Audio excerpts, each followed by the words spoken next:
What is going on, everybody? How we doing today? As usual, I hope we're doing okay. Excuse me as I finish the rest of my shilling here. I was usually what I do, right?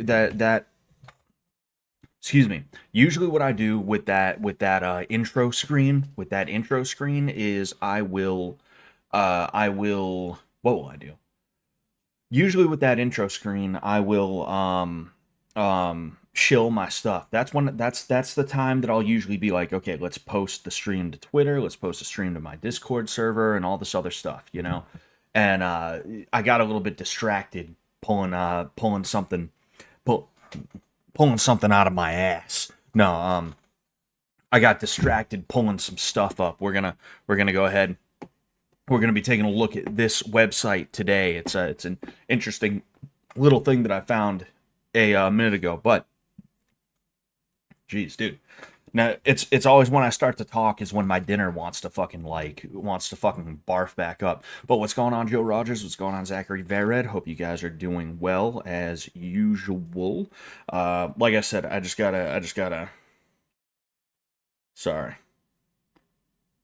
sorry. One moment. I just gotta finish. Like I said, oh, excuse me. I just gotta finish the shilling. Is what I gotta do. Is what I gotta finish. Um, Hello. You done with the movie? Huh? Are you done with the movie? No, but I'm cold. Oh, Why? I was just wondering. Are you sure? Yeah, I'm live right now. Oh, okay. Love you. Um,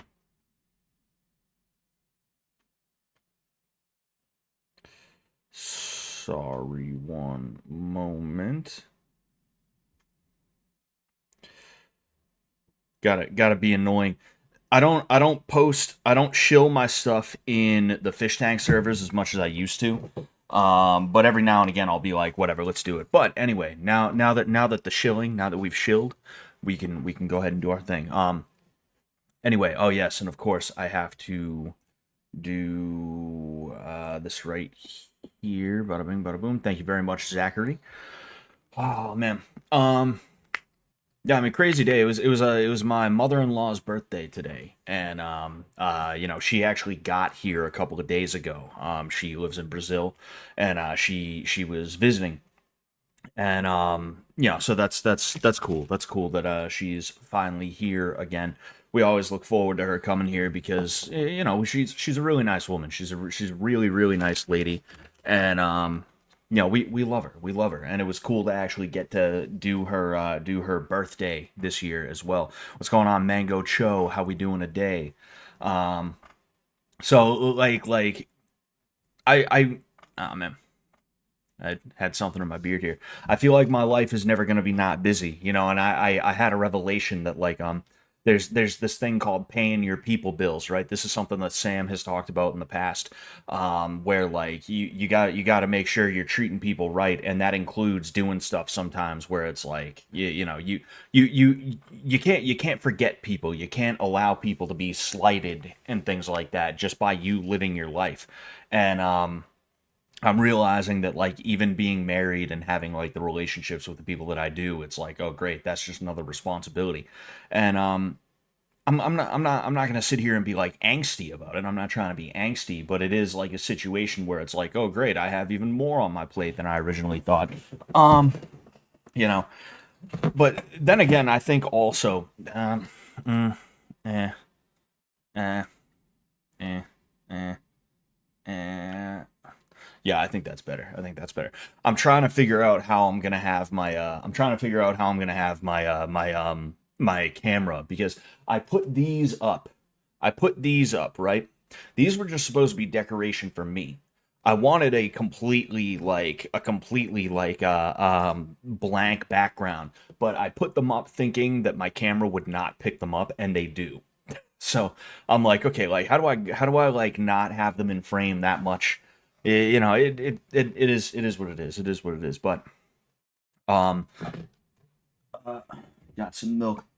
But yeah, like relationships are responsibilities, and a lot of people don't live like that. And I think I live like that to a detrimental degree because there is a piece of me that's like, well, if somebody wouldn't do something for me, I probably shouldn't do that thing for them. But then I also I hold myself to a high standard because I don't want to be like somebody who is the type to forget my birthday or something like that. Like the kind of person who should remember that sort of thing. I used to have a group of friends who I was like the baby of the group. Like everybody else turned 21, I was still 20.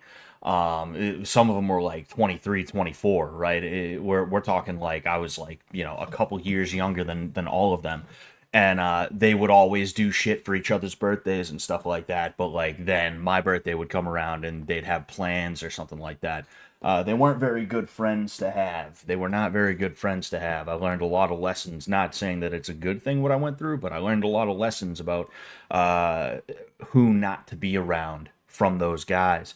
And it's I'm just using that as an example of like I don't want to be assholes like those guys. I don't want to be a piece of shit. So I'm not gonna like I'm not gonna allow myself to fall into the same kind of behavior. But also, I mean, how are you not like how are you gonna be carrying that? How are you gonna be juggling? How are you gonna be juggling that type of shit 24/7? Um, Zachary Farad says I had exclusively shitty friends.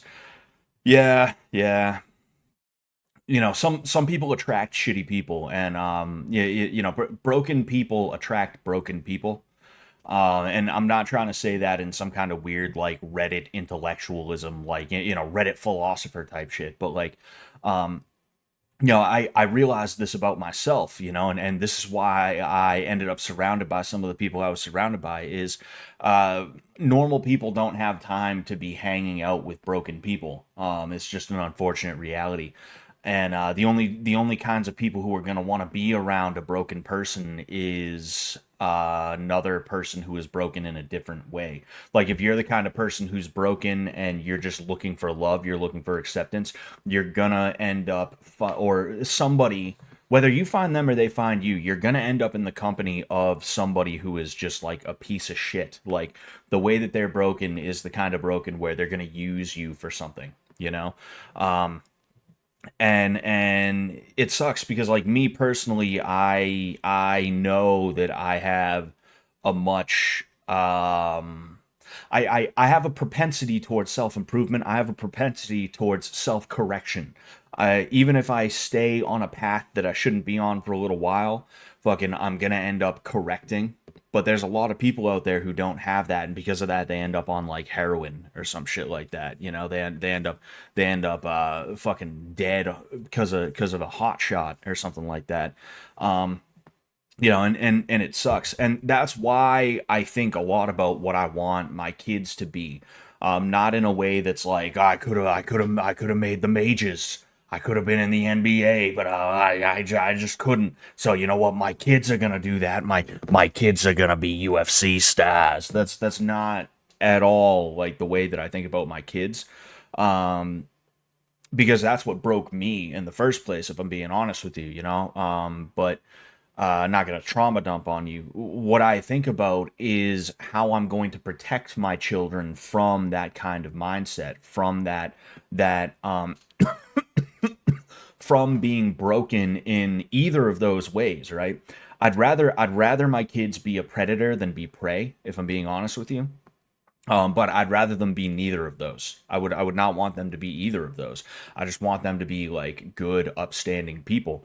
And I want them to be able to do that without being the way that I was, which was very self-sacrificial, and I've talked a little bit about some of the angst that I'm experiencing right now. Again, not trying to trauma dump, where I'm 30 years old. I never went to college. It's a little bit late for me to be going to college right now. I'm not going to be a 30-year-old apprentice. What am I going to do? Go to my brother, be like, yo, dude, you take me on as an apprentice, dude? Like, please? Like, fuck no. Um, I spent my 20s around people that were not good for me, thinking that it was going to lead to a good place, but really it was never going to. And if I wasn't broken in the way that I was, I wouldn't have had the blind loyalty towards them that I had. And because of that, I'm now here. I'm now here where, like I said, 30 years old, don't really know how to do anything in a classical manner. I could run a business, but it is what it is. I want to make sure that my kids don't end up like that either, you know? And what's going on, Jack Torrance? What's going on, High Ecuador? High Ecuador, we were nervous. We were scared, dude. Two whole streams without you. Two whole streams without you. It was peaceful, and we were scared. What the hell was going on? Anyway, thank you very much, Jack Torrance, for the compliment on my beard. I gotta lop the thing off though, is the issue. It doesn't annoy the hell out of me right now because I don't have what really gets on my nerves when I have a beard is when my mustache does that. I can't stand that shit. But like, obviously, I'm good now. Um, but anyway, business savvy is absolute peak. It really is. But the thing is, it is nerfed by the fact that there is so much risk involved. Like, here's the thing: everybody that I talk to, everybody that I've ever seen, has always been like, "Oh, dude, I run a dog shit picking up business, and it's really tough. Oh, dude, I run a sandwich shop, and it's really tough. I'm a contractor. I have my own company, and it's really really tough." I think running a business is just fucking tough. I think just running a business is tough. But martial arts is one of those businesses where um nobody opens up a contractor business thinking they're going to have a certain kind of clientele. I mean, maybe they do, but like that clientele does not feed back into their ego, right? It's just like, hey, they give me money. A lot of people open up martial arts gyms because one, they think it's not work. Right? They think, oh, well, I'm pretty good at this martial arts thing. Why don't I open up my own gym or my own dojo or whatever? And they open it up and they realize, oh shit, damn, owning a gym is literally running a business. That's a whole different skill set from being able to kick somebody in the head the right way. Ooh, shit, I bit off more than I can chew. You have those people, but then you also have people who they open up a martial arts gym and they think they're going to be the next Team Quest. They think they're going to be the next Lion's Den, or in modern terms, they think they're going to be the next Extreme Couture, or the next American Top Team. They think they're going to be the next TriStar. Is what they think, and they end up just coaching kids classes, and they're like, oh, what the fuck, dude? Oh man. You know, I'm not under that delusion, and I think that's why people in the martial arts world get disillusioned with it, is because they're sitting here like, dude, I'm gonna open up a gym and there's gonna be nothing but killers, gonna be nothing but fighters. We're gonna win every IBJJF, we're gonna win every Naga, we're gonna win every Grappling Industries, we're gonna win every Fuji, we're gonna win every tournament. We're gonna go to the kickboxing shows, we're gonna kill everybody, we're gonna go to the MMA shows, we're gonna kill everybody. And then they end up teaching a class full of kids that are like picking their noses, and like their parents are like coming onto the mat to be like, Timmy, knock it off, like that kind of thing, um, it breaks people's spirits. And me personally, like, it is what it is, like, I know I'm gonna have to teach kids classes, um, but like, I'm also trying to make sure that I can have adult classes. And you see, I can talk about the business of gyms. That's how I know that running a martial arts gym is going to be a good thing for me, even if it is going to be tough, is because I can get lost in talking about running a martial arts business. The same way I can get lost talking about like politics or MMA stuff, just martial arts stuff in general, because I literally started talking about that and it, like, I completely blanked on the point that I was trying to make in the first place, you know. Um um oh um oh fuck, what was I gonna say? Sometimes you have to have unrealistic ambitions, otherwise you never do anything. Oh yeah, for sure. Excuse me, you have to have that self-belief. Um I've been able to do so many crazy things in my life. People know me from Fish Tank, and some people know me from helping Sam and Brandon and Froggy Fresh get ready for their boxing matches and stuff like that. And yeah, that's really cool. But if I'm being honest with you, that's just the latest chapter. Like Fish Tank is just the latest chapter in what has been a life of me doing a bunch of crazy shit. And win, lose, or draw, it was always because I was like, nah, fuck it, I know I can do it. Let's fucking do it. Let's go. Let's try it. Hey, I may not be the best right out the gate, but you know what? I gotta fucking try it. Um, Oh yeah, but I was talking about how like I think martial arts is a very specific kind of business because like there's always going to be somebody who needs something built. There's always going to be somebody who needs food. Somebody's always going to want their favorite sub shop, and if you're their favorite sub shop, then rain, sleet, hail, snow, they're going to end up going there. But when times are tough, even if you are completely a million percent comfortable with just having kids classes and specifically having kids classes be the bread and butter of your gym, well, what's the first thing that's going to go? Is it going to be everybody's favorite sub shop? Is it going to be the addition that they started a couple of months ago and now it's a little dicey and man, it's going to be a pain to try and finish? Or is it going to be the elective thing that they have their kid do? It's probably going to be that third thing, right? So that is what makes martial arts businesses so difficult and ridiculous, you know. I mean, martial arts businesses, like the slow season is known to be the summertime, and the reason for that is because kids are, excuse me, they have summer sports, soccer, baseball, lacrosse, other things like that. So because of that, they can't get to the gym. Other times, they're just straight up like going somewhere. They have somewhere else to be. They're at sleepaway camp, or they go and they visit their grandparents in some other state, etc., etc. So the slow season is the summer. And it's because everyone is like, oh, hey, we're not going to do this anymore. We're going to do that other activity that we enjoy. Um, the like I'm of two minds, right? I'm of two minds. Um, when it comes to situations like that, it's like, for one thing, specifically for other sports, right? Because like there's a certain thing that's just like, are you fucking kidding me? When someone is like, oh hey, I'm not going to be here for 3 months because I'm playing baseball, right? um there's a piece of me that's like, baseball fucking sucks. I played it for 12 years of my life. It was a load of fun. It was a load of fun. Don't get me wrong, but like, baseball is not going to give you what you need for life in any way, shape, or form. You know. Um, but then also on the flip side, it's like, yeah, but you're only going to be young once, and if you want to play baseball, like, now's the time to play baseball. So yeah, I totally understand it. I'm of two minds, but the point is, like, the slow time is the summertime because people see martial arts as an elective activity, which, I mean, it is. You don't need martial arts in your life. I mean, yes, you do. Yes, you do. Yes, you do. Give me money. Give me money now. Gimme. Um, but yeah, it is what it is. It is what it is. Um, you could trade martial arts lessons for shit, though. My friend taught me stuff, and I traded guitar lessons with him. Yeah, but the thing is, Jack Torrance, I don't really need guitar lessons. I'm not really that interested in guitar lessons. I'm not like, I don't think there's anything anyone could trade me that I really 100% feel like I need. If I'm just being honest with you.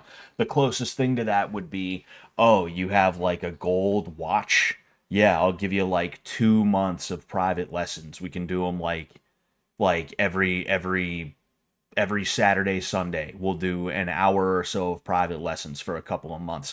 But that's because that's something that I could trade for money, you know? Um, I get what you're saying. I get what you're saying, but for me personally, it just wouldn't work out. It just wouldn't work out. Scott, have you thought about starting a martial arts gym where you dress up as the Khajiit you play in Skyrim Remastered and making it only for kids? That's a good idea. I'm gonna have to go to I'm gonna when's the next rainforest? Do they are they? When's the next rain first? I'm gonna go there and I'm gonna buy a tiger suit. I'm gonna buy a big cat suit, and I can start doing karate. Fucking man. By the way, it's Oblivion remastered. Hi Ecuador, get it right. Get it right. Khajiit Shulman's exactly, Zachary. Exactly.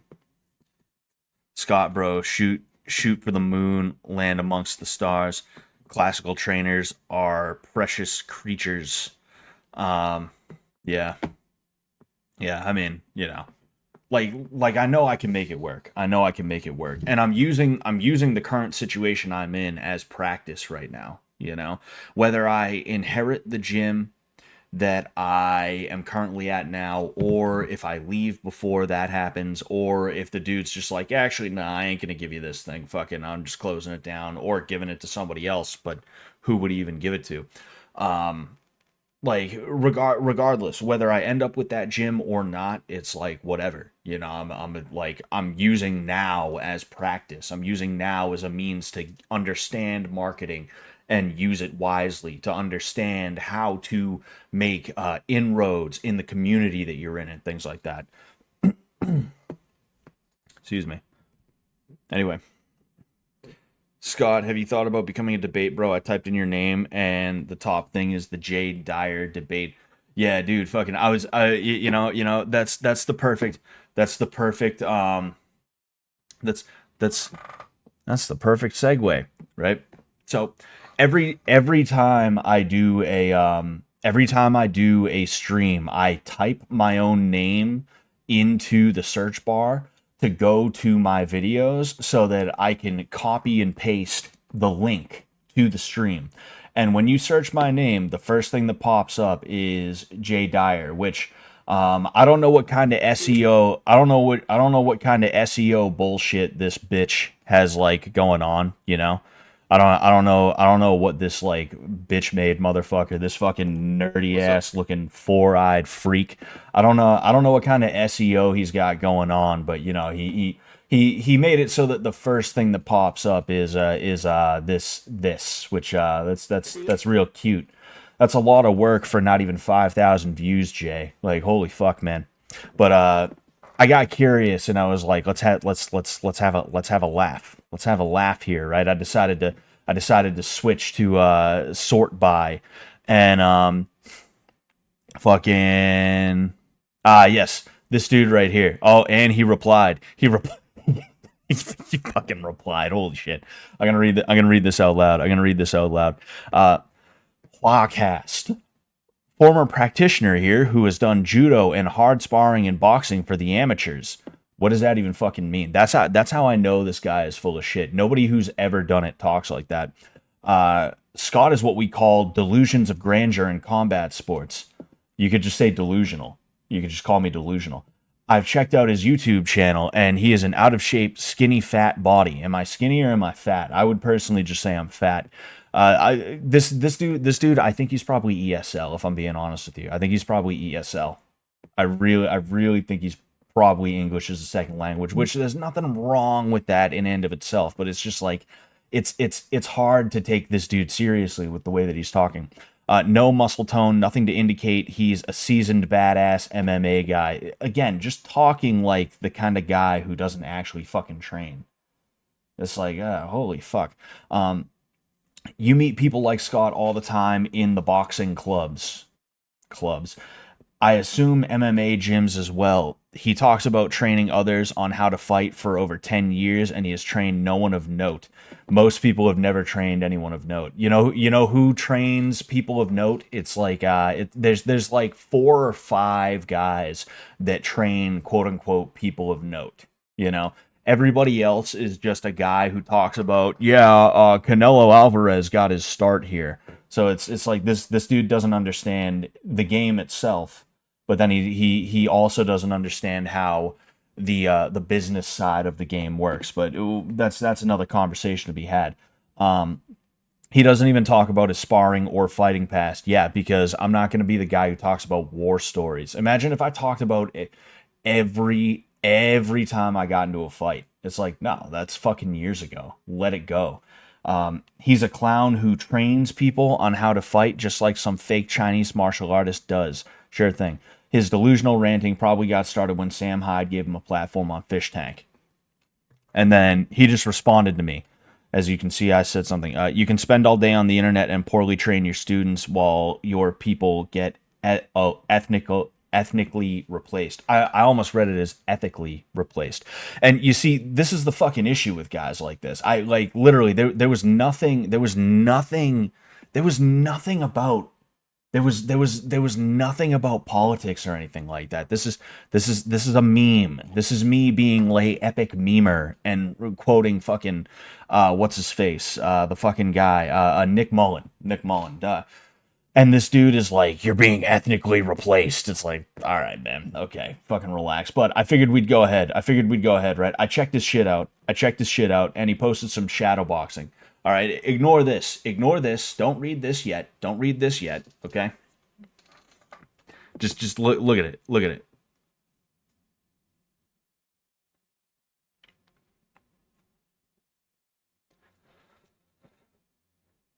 Oh my, ooh, I didn't even realize that. Just fucking stuck in the mud, dude. Stuck in the fucking mud. And he thinks this looks good. He saw this and he was like, dude, I look badass. I look like a badass MMA guy. I'm gonna post this up and it's gonna get 1,000,000 views.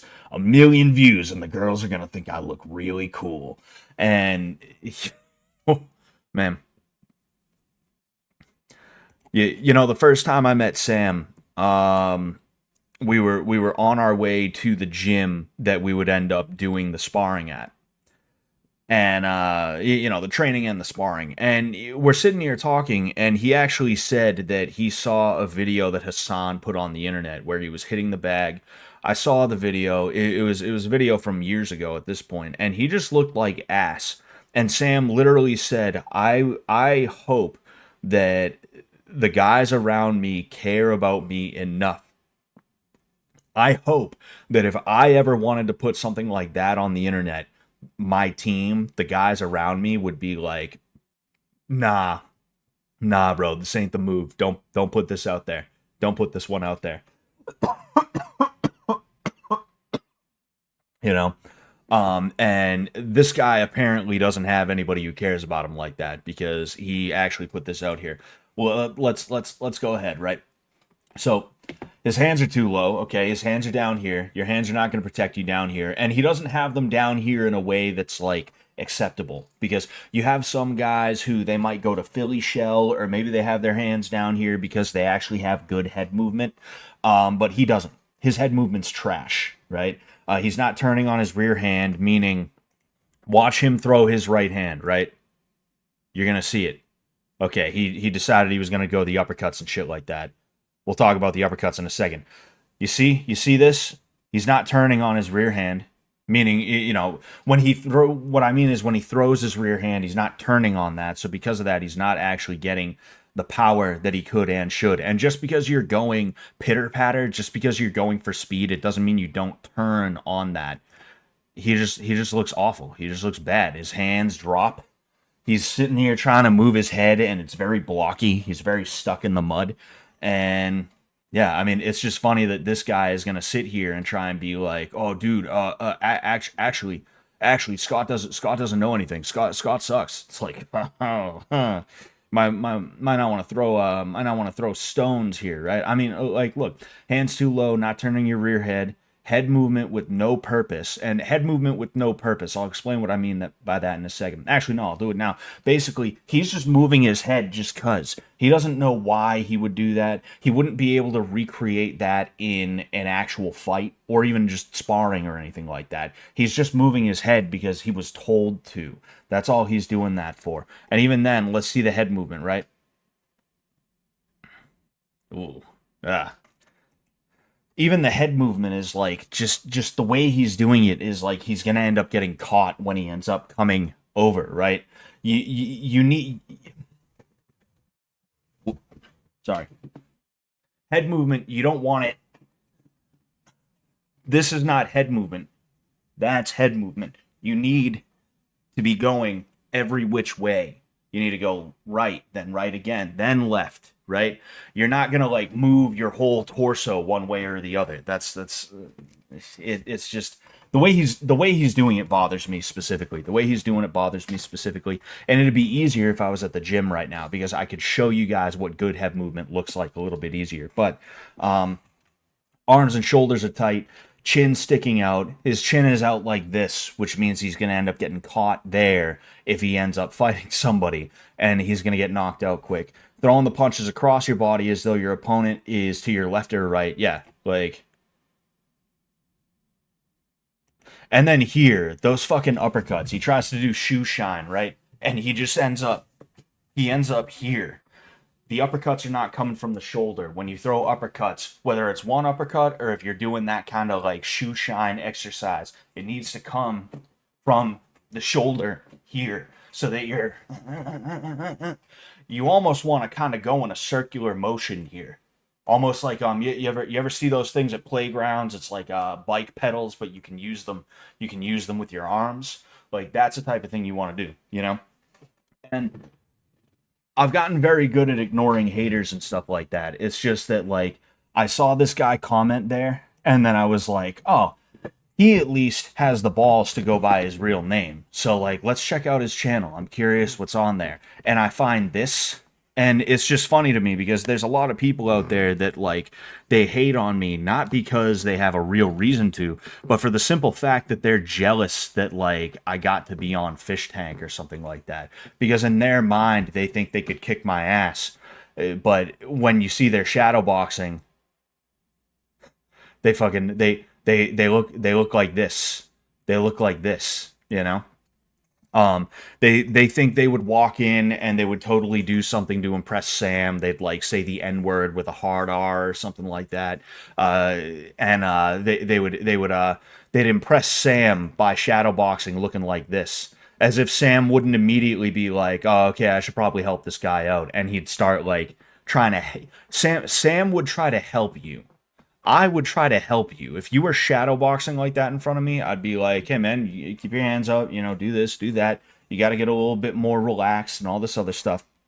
But like dudes like this are like the midwits of the fight world where like, yeah, you can fight a little bit better than the average person, but you're not nearly as good as you think you are. And that midwit fighting technique tends to come with sort of like a midwit um a Dunning Kruger effect sort of situation in your own mind, and it's just like holy fuck, you know.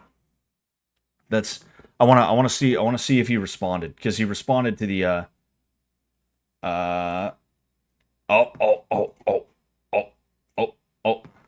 I've watched your stuff and I see you got triggered by my post I made on the Dyer video. You're not a good trainer and neither are you a good fighter. How many fights have you had? You're no better than a fake Chinese martial artist. Good luck being he's really caught up on that whole ethnically replaced thing. He's really caught up on that. It's I don't even nah, you know what?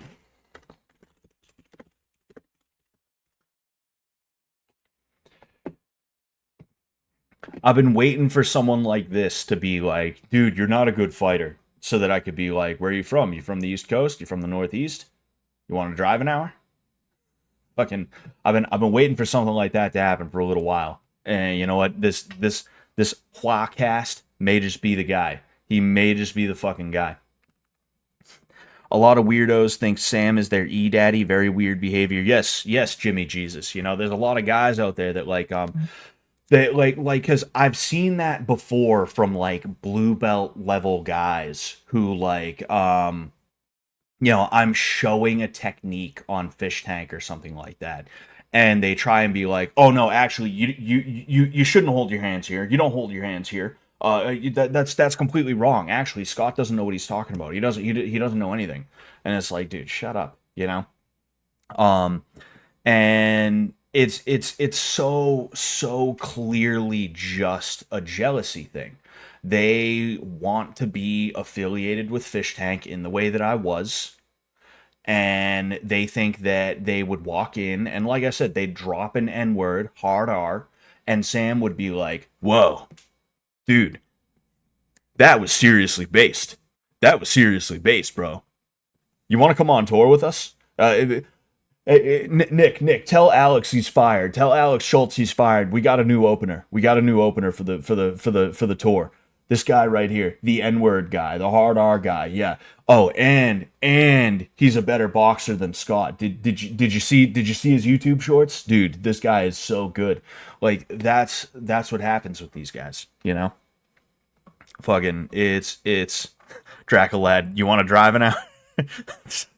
Yeah. Oh man. Um, maybe he's Taiwanese. I don't think they have gyms like that in Taiwan. This is very clearly like a. It wouldn't surprise me if this is somewhere in New York, Philadelphia, New Jersey, somewhere around there. You know, either that or maybe it's West Coast. You know, maybe it is. I don't know. Anyway, uh, Scott, that master of wushu kung fu, exactly. Oh, excuse me. Nah, but honestly, like this kid's clearly like if he's not ESL, he's autistic. It's one of the two. He's either ESL or he's autistic. Hell, maybe he's both. Maybe he's both. You never know. You never know. I want to see if he responds. Though we're not gonna sit here. We're not gonna sit here forever and ever waiting to see if he responds. But you know, I'm gonna keep this up to see if he responds. Anyway, the main event here. The main event here. What we all came to see. You know. Well, there we go. He can be Taiwanese American. Oh man, fuck him. But yeah, um the only thing dumber than arguing politics on the internet is arguing martial arts shit on the internet.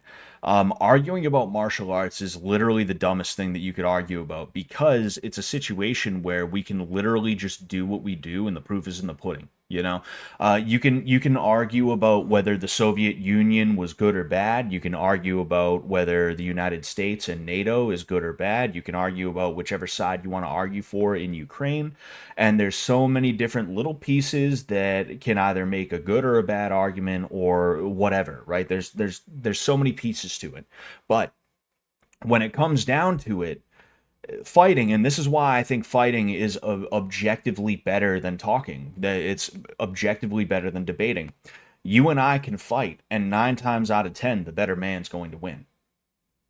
Right? Now, does that mean the better man in general? Not necessarily. At times it can be. At times it can be. But at other times, it really comes down to what kind of training camp you had, what kind of supplements somebody's taking, etc., etc. But just fighting in the most general sense. This is why the idea of dueling used to be tied in with God, right? Because the idea was you were going to fight with somebody and God was going to decide who wins via whoever wins the fucking or who was correct, excuse me, who was correct via whoever wins the duel, right? But there is an objective winner and loser by the end of it, and it's going to be real hard for somebody to say, well, actually, after somebody just got their ass beat. I talk a little bit about this regarding like sports and things like that. Anytime I lost a baseball game when I was younger, not all the time, but you know that I can remember multiple times where this happened, at least every year. It happened multiple times a year. I'd walk away from that game thinking, yeah, those guys won, but I beat the fuck out of them. You know, my team's tougher than their team. Those guys are pussies. They just happen to win this baseball game. Where does sports escalate to from there? It escalates to fighting. Where does fighting escalate to? You don't really go any higher than fighting. Not every fight has to be to the death, but the idea is, say, MMA, when a referee steps in, it is to stop the fight before a death occurs, right? The logical conclusion of that situation is that the guy who is winning is going to kill the guy who's losing if he continues on winning as hard as he is. So because of that, the referee is stepping in and saying, okay, you've won enough. You've won enough. It's all good, you know? But like the point that I'm trying to make is arguing on the internet is one of the arguing on the internet about martial arts is one of the worst things you can do, because why would you argue when you could just fight, and whoever the better man is going to be found out, you know? And I can tell you, between me and that dude, I would be the better man. Even if it was a pound for pound situation where like we were the same exact height, same exact size, etc., etc., I'm going to beat the fuck out of that guy. I know I would. Even if he trained like hard, if he had 2 months to train, it would not be enough. It would not be enough for him, you know. Um, or actually fat ass gym nerds on Reddit correcting form. Yeah, oh yeah, that's the type of guy that this dude is. You know. Oh, excuse me. I am curious. I'm gonna redo it because he oh, oh no, he hasn't responded yet. Chances are he's not gonna respond, because in asking where he's from, he kind of knows what I'm trying to get at. You know. Excuse me. Um, Scott, you and I can fight, and I'm going to win 10 out of 10 because I'm a Gucci goo belt tickler. Uh oh. Uh oh. Oh man. Uh, anyway, so I found this website accidentally, by the way. It's called Culture Vultures. Let's go ahead. Let's go ahead, right? Um, I find it interesting that this hip hop oriented website is trying to be like corporate Memphis. Like this is kind of like a corporate Memphis kind of look. You know, that new age like flat like cartoon bullshit. Very minimalistic, but like they also try to be like colorful and neon and all that bullshit. Um excuse me. Um Hold on. I'm curious about this now. I'm curious about this. Oh,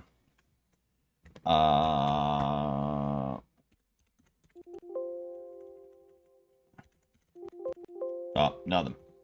I was curious. Anyway, so this is a website, right? This is a website that is hip hop oriented, obviously, right? And as you can see here, right, map of Swedish gangs tore the hoods of Stockholm, Sweden. They also have shit like this, which was interesting to me, which we're going to go ahead and take a look at. We have Rhode Island gangs, we have Dublin, we have Glasgow, and we have Boston. We have Boston hoods map, and I find this to be interesting here. Um, so we're gonna go ahead. We're gonna take a look at it on Boston hoods map of Boston gangs and hood areas, and like this is. But before I begin, it really just it really just like grosses me out a little bit here. The way that like hip hop websites also have to feature this type of shit, you know.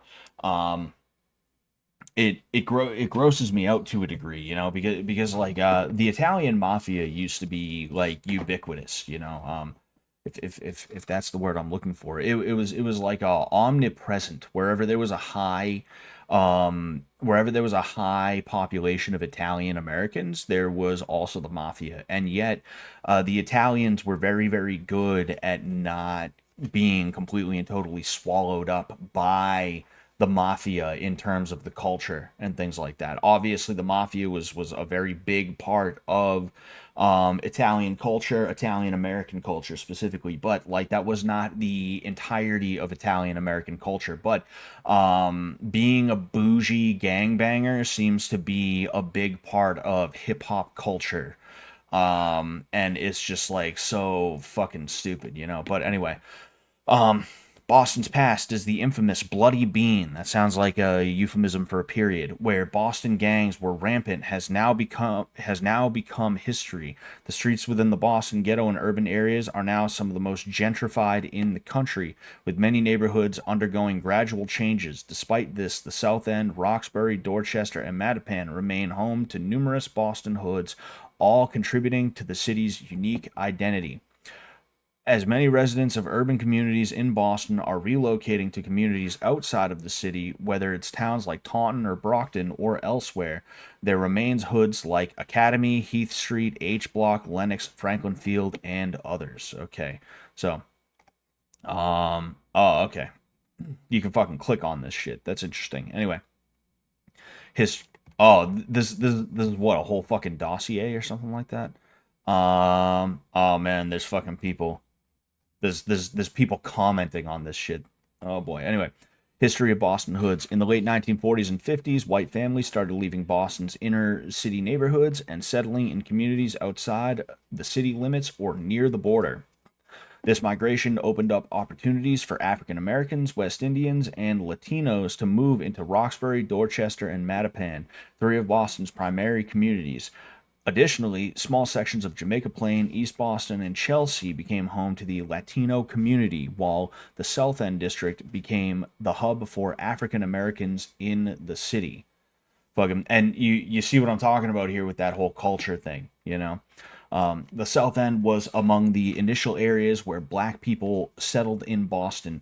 It is home to various housing projects such as Lenox, Castle Square, Cathedral, and the Old Tent City. However, Roxbury became more known for its black history, as many Southern blacks who migrated to Boston landed in the neighborhood of Roxbury. The population would later expand to Mattapan down Blue Hill Ave and specific sections of Dorchester towards the east. Streets of Boston hoods. The Bloody Bean got its name from various reasons. Definitely not because of any of these fucking idiots.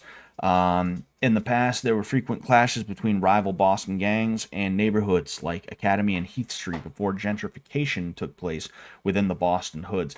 I think it's funny how there's this weird like white erasure thing going on here, where they're trying to be like, oh no, actually it's the disorganized gangs that nobody ever gave a fuck about in Boston because they were a joke. You know, fucking you have Winter Hill, you have the Patriarchas and shit like that, but no, those don't count. Those don't count. We don't talk about them. We don't talk about them. Did I say Mission Hill? I meant Winter Hill. I don't know why I said Mission Hill, if I did. Anyway, um although there were not any gangs as far as Bloods and Crips or Gangster Disciples and Latin Kings in Boston, neighborhood rivalries often resembled gang activity. During that time, the streets of Boston often identified themselves with the Three, which has a disputed meaning. Additionally, individuals referred to themselves as dogs or wore Adidas sneakers, which can also symbolize the Three. So it's funny because that's actually kind of the way that Chicago gang shit works nowadays. Like a lot of like my understanding of Chicago is that you have like O Block is kind of famous, but you also have other neighborhoods where like it's not that we're all in a gang where like, oh, we're gangster disciples or something like that. We're vice lords. We're not that. We just happen to grow up in this fucking neighborhood, and those guys from that neighborhood like to cause trouble in our neighborhood, so we protect it when it comes down to it, and they tend to also shoot at all of us. So we're all just pals. We're all just buds. We're all just amigos, and that kind of seems to be the way that it was in Boston back in the day. Eventually, the younger generation of the streets of Boston hoods have a different perspective about the city's traditional culture. You see, and they're trying to say that's a traditional culture, is crime, is tradition, which has become less prominent among them. This shift in perception can be attributed to the influence of the internet and media, which have transformed the way they perceive the world around them. Starting in the 1980s, Boston began gentrifying certain neighborhoods. This involved demolishing the old Columbia Point housing projects near Harbor Point. Today, the neighborhoods in Boston that are experiencing gentrification are those located near colleges, tourist attractions, and business districts like Mission Hill, the South End, and parts of Roxbury. And because there's gentrification going on in those neighborhoods, they're all leaving and coming to my neighborhood. These gangbangers are leaving and coming to my neighborhood. When I was a kid, heroin was not a thing in my town, and then gentrification started, and those people left, and they ended up coming to my town. The Section 8 vouchers weren't enough to exist in those areas of Boston, so they ended up fucking coming out to my town, which was like a lot easier for them to have their Section 8 vouchers work. That's literally the way that it works. I think Massachusetts is probably one of the first areas in the nation that did something like that. Because I talk to people outside of Massachusetts and like they're confused about it. They're like, dude, just move out of the city. And it's like, if I was to move out of the city, I'd still be living in the city. You know, I'm not in the city, but like that's the you understand what I mean by that, you know? I would move out of the city to escape crime, but if I want to live somewhere where there's not like five people living in the town total, I'm still gonna have to live around that type of shit, you know? Um, excuse me. Oh man. Uh, you stormed city half naked. Oh boy. Anyway, I just watched Greg fist and devour a rotisserie chicken at a Kroger's parking lot. What's popping in here? We're talking about gangs. And dude, I had a rotisserie chicken tonight. I could do two of those things easy. Dude, rotisserie chicken's fucking crazy, you know. Um, but it's funny to me how they talk about gentrification as though it's like a bad thing. I don't think gentrification is a bad thing in and of itself.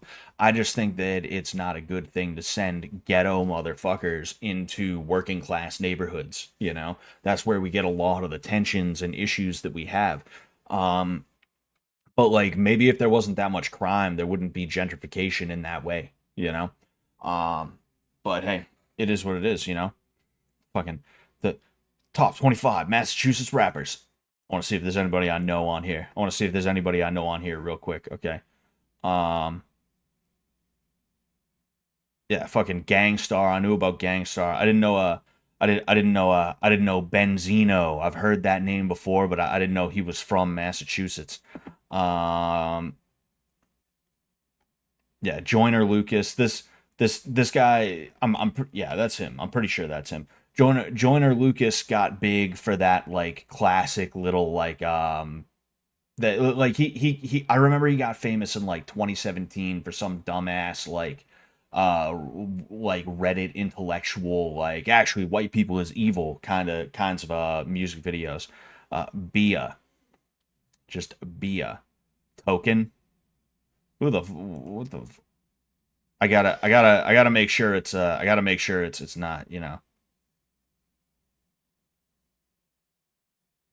Damn, this dude is like 5'3". Holy shit, this dude is like 5'3". Millies. This dude sounds familiar. This dude sounds familiar. Cousin Stiz. Slain. Oh boy.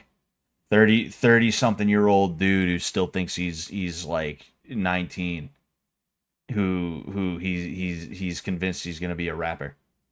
G Fredo is 798 I Cal. Doobie 83. D the Flyest. Smoke Bulga. Smoke Bulga. God. Trotty. Holy fuck, man. Holy shit. Fucking Tyler Loyal. What's this dude supposed to be? He's supposed to be like Salvadorian or some shit. G Nipsey. Last Days. Holy fuck, man.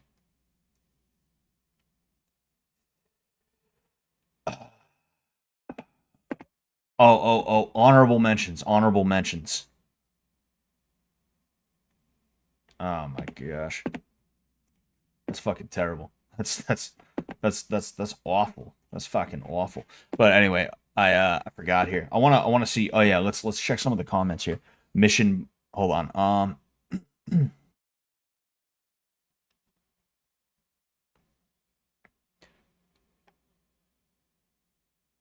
Yeah, it's literally just dudes that are like, actually, no, this is what happened. I'm curious what happens when you click on the shit though.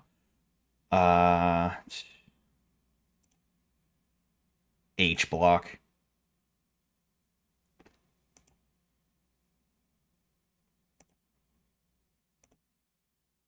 Yeah, so it's not even it doesn't even tell you like if there's anything like interesting about the click that hangs out there or something like that.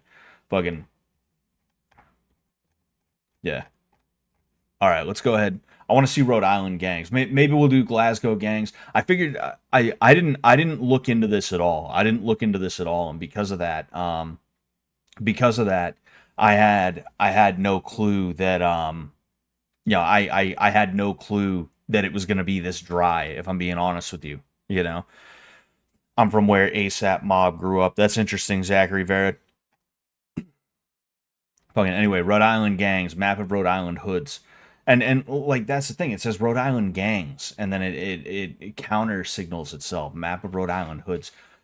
Improbably, excuse me, the smallest state in the United States. Probably you couldn't confirm that. You couldn't look at a map and like just be like, yeah, no, that's pretty fucking small. That's pretty fucking small, dude. Holy shit.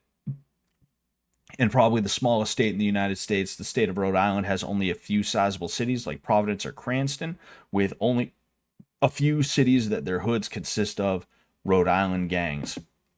With the Rhode Island hoods being part of the region of New England, home to cities like Boston and Hartford, Connecticut, the similarities can easily be seen with diversity of Asians, Latinos, and African Americans all living side by side each other. From local Rhode Island gangs to the national affiliations that have made their way into the community of major cities like Providence, the state has a similar environment to like any other urban city with the likes of poverty and other elements in the neighborhoods. Rhode Island hoods. Between Eddy Street and Broad Street resides the south side of Providence, from the old Clown Town neighborhood to the Barbara Jordan Apartments to the once reputable housing project of Roger Williams, is a community that has been portrayed for its long-standing reputation. Okay. Just miles away from the south side are the Rhode Island ghetto streets of Providence's west side, the current home of the Hartford Park and Manton Heights projects, as well as the Olneyville neighborhood, and communities around Cranston Street and Atwells Avenue.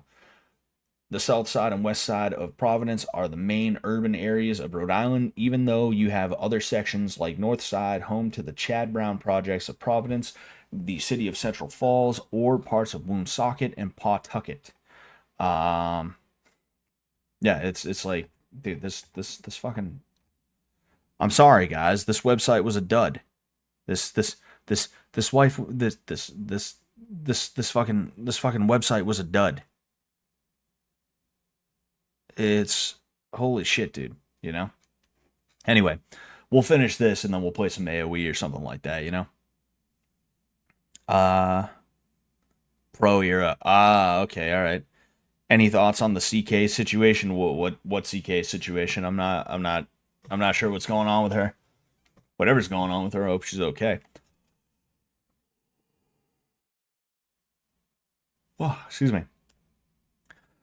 Before Rhode Island's urban communities took shape, the neighborhoods were predominantly white of middle class families. Who fucking this is like this is what happens when you drop out of high school and you're like, oh hey, let me also try and be an intellectual about things. White of middle class families. By the 1960s, white flight began.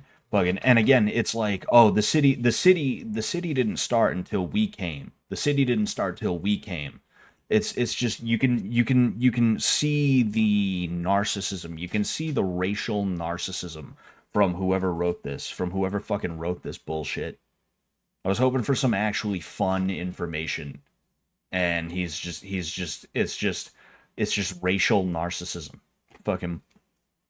Following white flight, neighborhoods in Providence gradually began to decline, beginning with the housing projects, as there were budget cuts soon after the exit of white families from the complexes, which would later expand into surrounding neighborhoods by the 1970s. As the 1970s and 1980s saw an increase in poverty, the 1990s saw an increase of Rhode Island gangs and street activity, primarily in Providence. Yeah, I'm sure it was just poverty. I'm sure it was just poverty. That's the only reason. That's the only reason you saw the increase.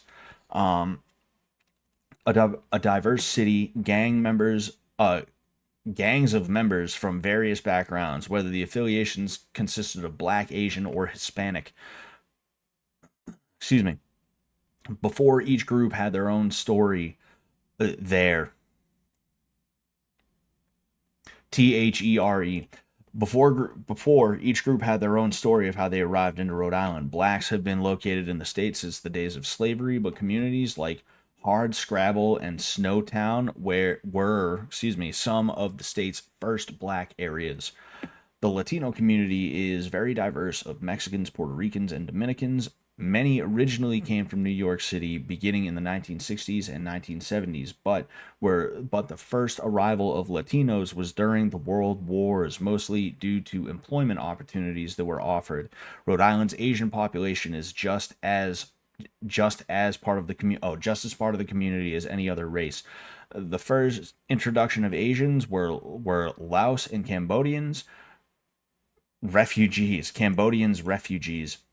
fleeing conflict from their native countries during the 1970s. This was supposed to be, hey, here's the gangs and here's what they're doing. This wasn't just supposed to be like, we got Asians. Just like, fuck, what a dud. Culture vultures, your site sucks, bro. Your site's trash, dude. You gotta fix your shit, man. You gotta fix your shit, dude. This is AI generated. It wouldn't surprise me if it was AI generated, honestly, High Ecuador. It wouldn't surprise me one bit, you know? Scott, have you thought about joining a gang as a career path? Could be lucrative. I started a gang. I founded the Crips. I just let Tookie Williams I just let Tookie Williams take credit for it. Um, the entire community. CK went to jail for threats of that kind. Oof, ouch, ouch. That sucks. Wonder what the threats entailed. Wonder what the deal with that was supposed to be. Hmm. Well, I hope they. I just hope for the best. I just hope for the best. That's all I do. That's all I'm doing. I'm just hoping. I'm just hoping everything turns out the way it needs to for everybody involved. All right. I'll say that much. I'll say that much. Ooh, excuse me.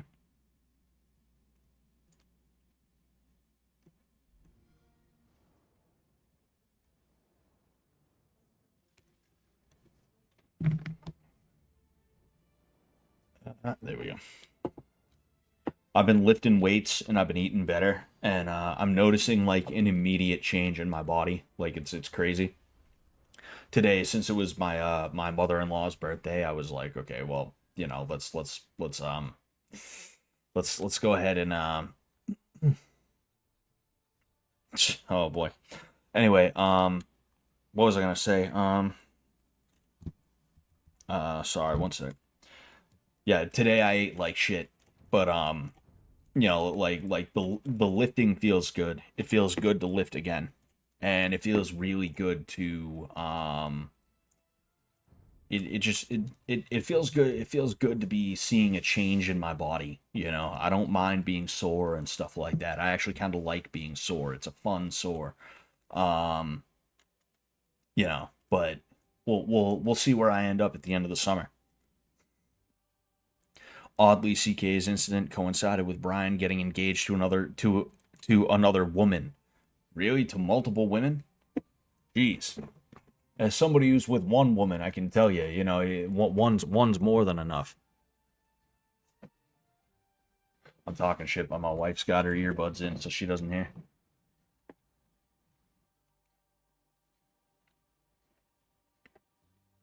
Dude, I've been on a fucking losing streak. Like, I was up 20 wins. Not like 20 wins in a row. What I mean is I had 20 more wins than I had losses, and I'm just on a fucking losing streak, dude. And it's for the dumbest shit. It's for shit that I can control. I'll absolutely murder someone with aggression, but then I'll back off because I'll be like, "Oh, dude, I need to worry about I need to worry about I need to worry about you know,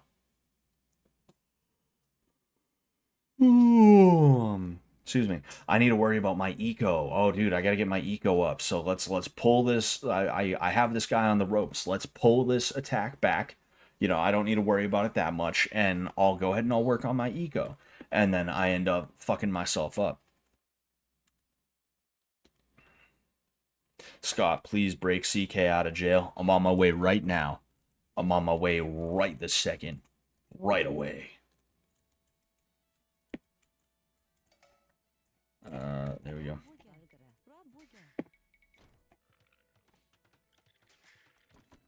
Yeah, I wonder who it was and what she said though.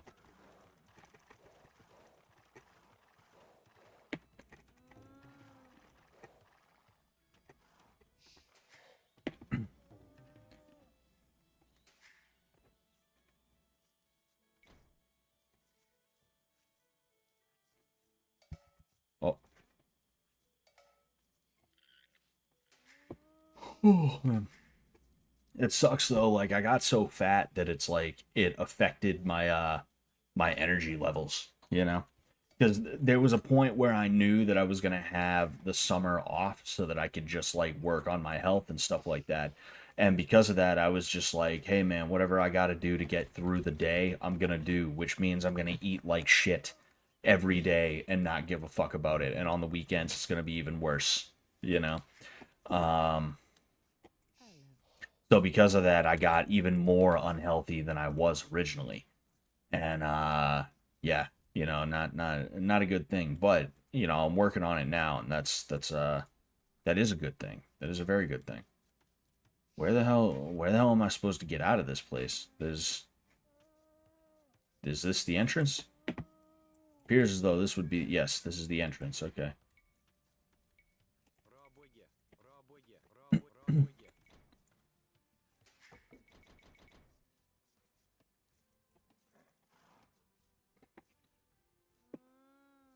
What's your height and weight and goal weight? I'm 6 feet tall right now. I'm probably between 240 and 250 pounds. My goal weight would be probably like 185 to 195. That's not a bad weight for me to rest at.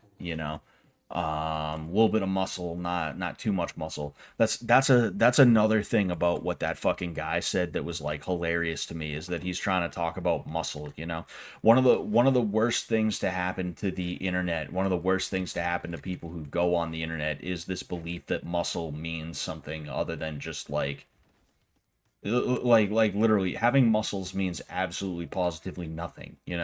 That's like that's like the anti midwit sort of thing, where like you have the midwit and then you have the backlash to the midwit, which is like the fucking annoying, like, oh dude, are you a snowflake kind of fucking bullshit. Like that's not the same thing. But you know how there was the SJW and then there was the anti SJW, and the anti SJWs were like fucking annoying with it. They became annoying with it after a time. That's what I'm talking about, where like every like shithead baby boomer asshole now sits there like, oh dude, what are you, a snowflake? Dude, you're woke. Dude, you're trying to be woke right now. Oh dude, enough with that woke crap. Enough with that DIE crap. You know that. I'm not a racist. I have a black son, but like enough with that DIE crap. I'm telling you. Um, Fucking, I just remember this bitch that I met a few times. I was at a protest in Boston, just like fucking like observing it, because I was paying attention to those. Oh, there's a dog barking outside. I was paying attention to those street battles that happened years ago, and when I figured out there was going to be protests in Boston, I figured I'd go see one. And I'm just kind of watching the side that, mind you, I agree with more. I agree more with like the people who are anti-Antifa at that time than the people who were like, than the Antifa people, obviously, right? And I just remember there was a point where this chick was like, my husband's a black man, and everybody on that side of the crowd cheered. And I just remember sitting there like, holy fuck. That was like a holy shit kind of moment. No, you go over there, get your dumb ass. But yeah, like those kinds of people, the kinds of people who would be like, dude, what the hell is going on here? Did I? Oh yeah, duh, that's my fault. Sorry, trying to make sure. All right, we're good. We are golden. But Um, yeah, like muscle doesn't actually fucking mean anything. Muscle, basing anything serious on whether or not someone has muscles is the anti midwit kind of thing. It's the anti SJW tier, like, oh well, uh fucking you're just like you're just as bad as the commies, you know. Um, I have a black son, but I don't like that DIE crap, you know, that type of shit. What's going on, Bonjour Skeet? Uh, I hope you guys understand. I know you guys understand what I'm saying. It's just that like those kinds of people, that kind of mindset is so pathetic that it's like oh, come on. There we go. That kind of mindset is just so pathetic to me that it's like that it's all I had a triple six there for a second. Anyway, that kind of mindset is just so pathetic to me that it's like it's just laughable on a level that is like hard to even quantify, you know? Like being stupid because you think people who pretend to be smart are dumb. You know, instead of just actually being smart, instead of actually being intelligent, your thing is, no, I'm going to act stupid on purpose as a means to try and distance myself from the people who try to act smart, but they're not. And all you're doing is just being stupid, you know? If you act stupid, you probably are, you know? Um,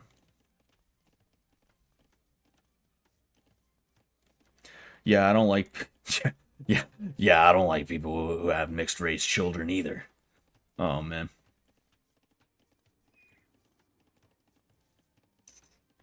You, Scott, you should have gotten in the mix like I have a Brazilian wife and then fought that woman for the race clout. That would have been great, but at that time I was a bachelor. I was single and ready to mingle at that time. Yeah, gonna go here and then there. Bang, bang, bang, bang, bang, bang, bang. Let me see if I can get that guy. Let me see if I can get him. Let me see if I can get him. I cannot. Well, well, but yeah, like Um. Oh. Oh. Oh. Uh. When it comes to fighting, having muscles just means you're gonna get tired quicker. You know, that's all I see when I see a dude that's that jacked is just like, oh, this guy's just gonna be tired real quick. He's gonna have 30 seconds of trying to hit me, and it's not gonna work because he's not gonna be able to move properly. Uh-huh. You see what we got here, ladies and gentlemen? You see what we got here? It's that classic fucking bullshit. It's that classic bullshit.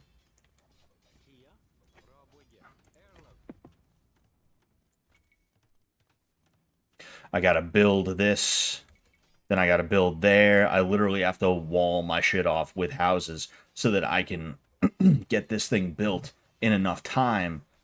Oh shit. All right, at the very least, I'm able to hit Castle Age. He invested everything into this rush, which is not going to be good for him, you know.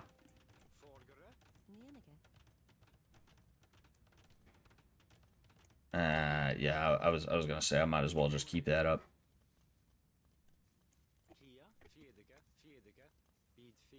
See, the issue is it's gonna take me longer to get to a castle in the first place, which is kind of annoying, but hey, it is what it is. But yeah, like there's a lot of little things that people will do, right? And they think because they like to bash midwit, like Reddit midwits, they think they don't fall into this kind of category, but they do. You know, like that's something that from the Jay Dyer thing. I have a potty mouth. I swear. That's just what I do. You know, is it good? Well, not really. You know, I'm not gonna pretend like it's an all right thing to do, but nonetheless, I do it. You know, excuse me. Oh, uh-oh. What an asshole. Um, just because I swear, though, that doesn't actually mean that I'm wrong about anything. You know, it's like if I said, "Hey, idiot, you're wrong. The sky is not green; it's blue, and it's blue because of the layers of oxygen in the atmosphere." You sit there like, nice ad hominem. You're only doing that because you know you're wrong. Like that's the type of shit that people will do. And that's one of those things. That's like the Christians like to focus in on swearing. When you swear and you're talking about Christianity, they automatically try to write you off as though like you either don't know what you're talking about or like you're just, you're bad. You shouldn't be listened to. Um, oh wait, what am I doing? There we go. Um, See, I'm trying to fucking talk about this, and um, I'm trying to talk about this subject and do this, which, as usual, I'm doing a bad job at it. Oh, what a fucking asshole! This guy, if and when I beat this guy, I'm gonna go ahead. I'm gonna drop ones on him. I'm just gonna be such a fucking dickhead to him for no reason. Not no reason, actually. Plenty of reason. Plenty of good reason.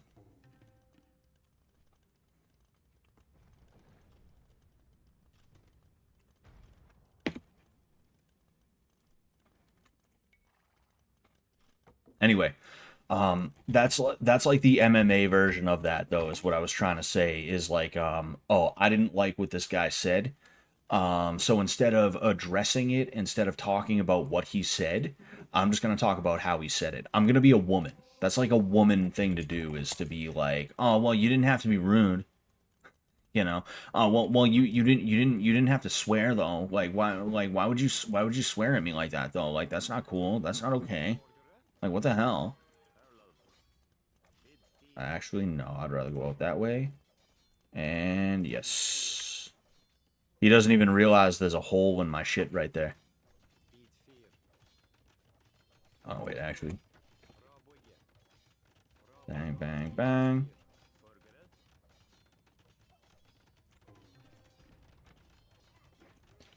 And then I will go that way.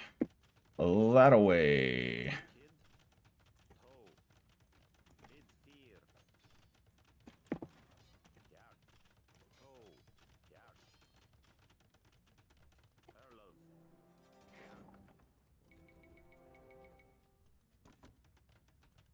Yeah.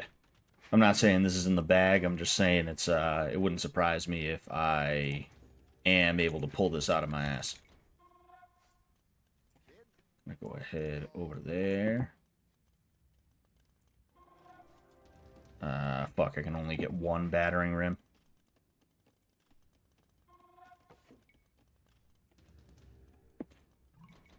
Ah, fuck. That's not good.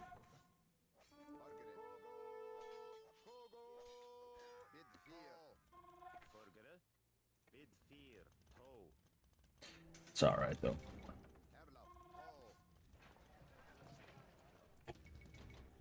As long as I can get, like, two battering rams, I can fuck them up in a couple of different ways.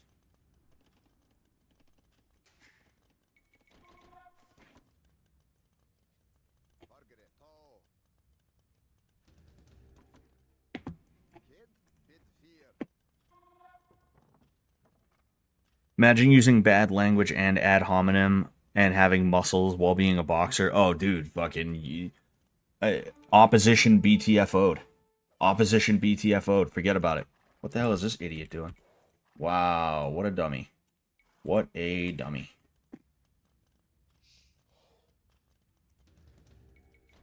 Alright, so I got two more.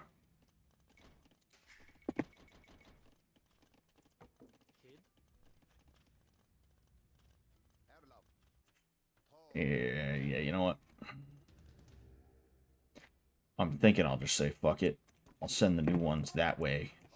That way I can get a head. What the? What are you doing? Where are you going? What the hell? You big idiot. What is this big dummy doing? Holy shit.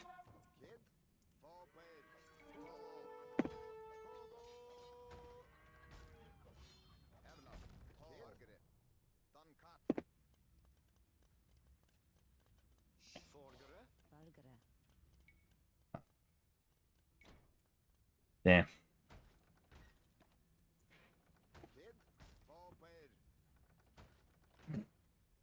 He's so focused on trying to defend the relics. 1, 2, and 3.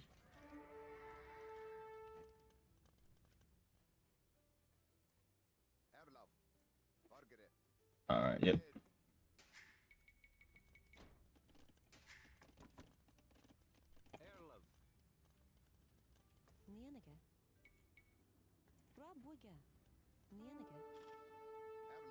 Oh, you know what? Oh, that is kind of bad news.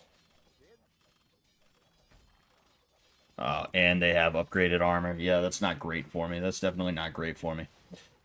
I need to swarm the fuck out of those guys. Yeah, that's not great.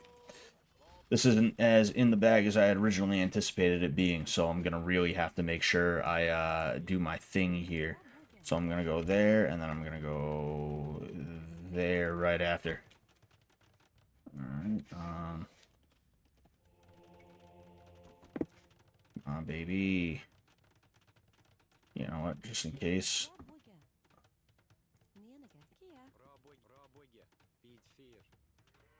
Actually, no, you know what? Here. There.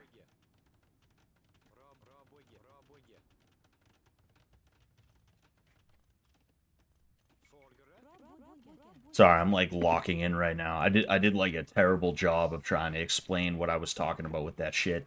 And now I'm like, alright, I'm just gonna shut up now. Ah, son of a bitch.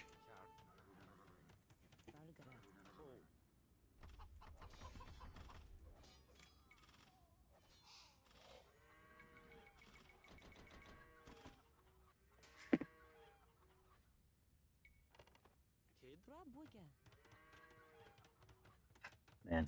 Yeah, this is definitely not good for me. I just fucked the game up. I should have built the castle first. I should have built the castle first.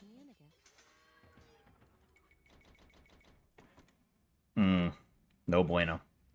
Ah, well, what you gonna do? Yeah, I don't think all hope is lost completely and totally.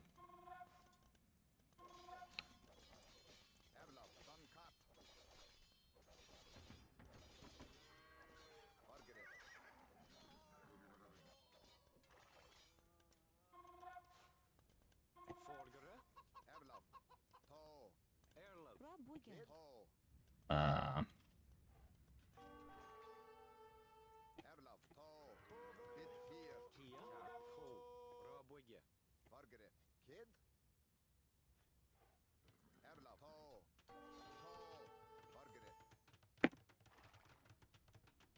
ah, man. Yeah, this definitely ain't yeah. I don't think this is my game. Ah, well. I made a foolish decision is really what it was, you know. Oh, wow, yeah. Look at that. Yeah, fuck it.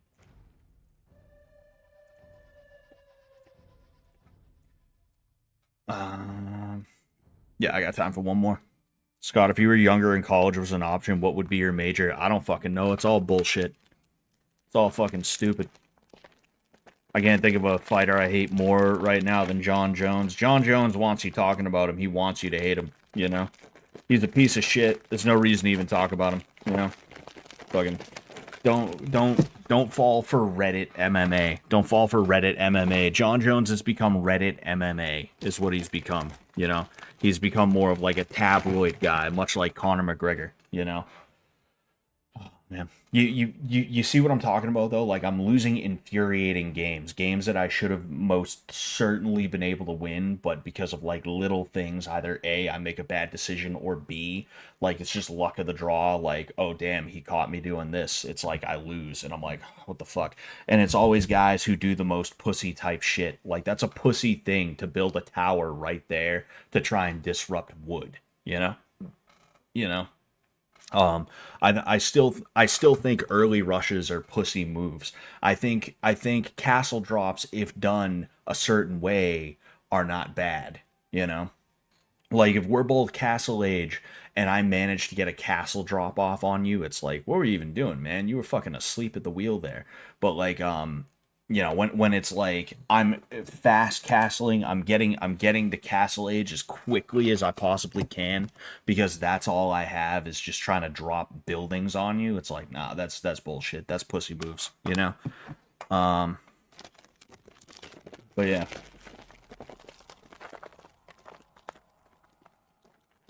Mm.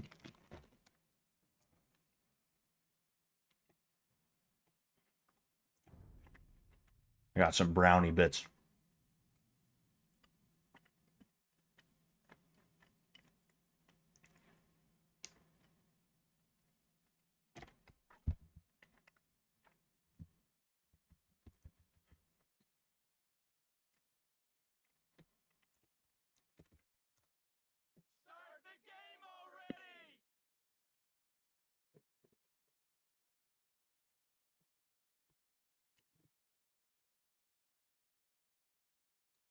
Somebody just asked me what the demographics.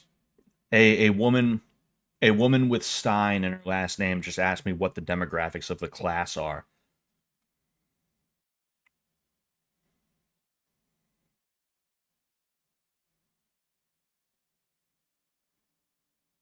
And it's like I immediately don't want you in my class. Like I have a few people every month that take my class. I'm in the building stages of my class right now, right? Oh, Aztecs. That's not exactly great for the Celts. But um I'm in the building stage, so I really do need as many people as I can get. But it's like if before you walk through the door, you're gonna be like, what's the ages? What's the demographics of the class? What's the demographics of the class? It's like, oh, your heart's not in the right place. Fuck him. Like what? Like what do you not want to be around white people or something like that? Is that what it is? You know, like she asks age and gender, and it's like there's a piece of me that wonders if she's gonna ask what the race of everybody is, because that would be like the next logical step, in my opinion, would be her being like, okay, so he answered about ages and genders. He answered about age and genders. Maybe he'll be open to answering if there's diversity in the class. Like, and that's probably how she'll ask is like, is there diversity in the class? And if she does that, I'm gonna be like, what do you mean? Like, what? What do you mean? What are you talking about? Like, it's a kickboxing class. What do you like? What do you think this is? What do you want out of this? We only teach Czechoslovakians, excuse me, in this establishment exactly, you know.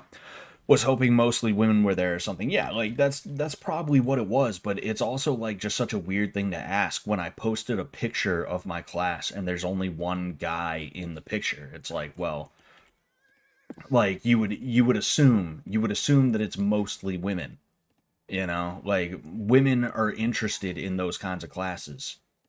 They don't want to be in the all right, it's time to hit people kinds of classes. They want the okay girls, time to do some booty tightening exercises. Like that's the type of shit that women are interested in, you know?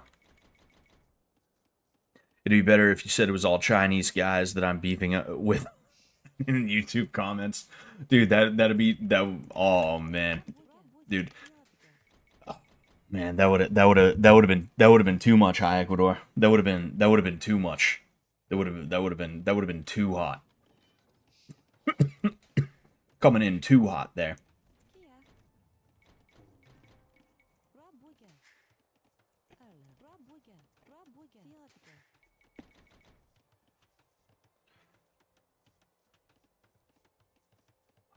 Maybe she doesn't like guys. Yeah, I'm sure she doesn't.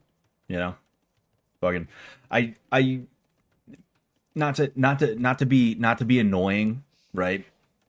Then again, what do I give a fuck if I annoy you guys?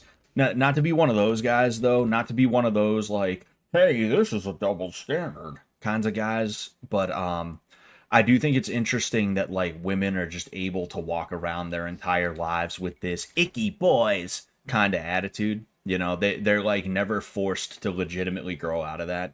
Um, and you can sit here and like bitch and moan and be like, oh, but it's evolutionary and blah blah blah blah blah. You see girls need to pick guys that are good, so they have to be disgusted by guys to a degree. Like, no, that's not how that works. That's not how that works at all. But like regardless of how it does or does not work, silly me. Regardless of how it does or does not work, it's still really fucking annoying that you get these weird freak women who like their whole identity is I'm a girl. I'm a girl. I like pink.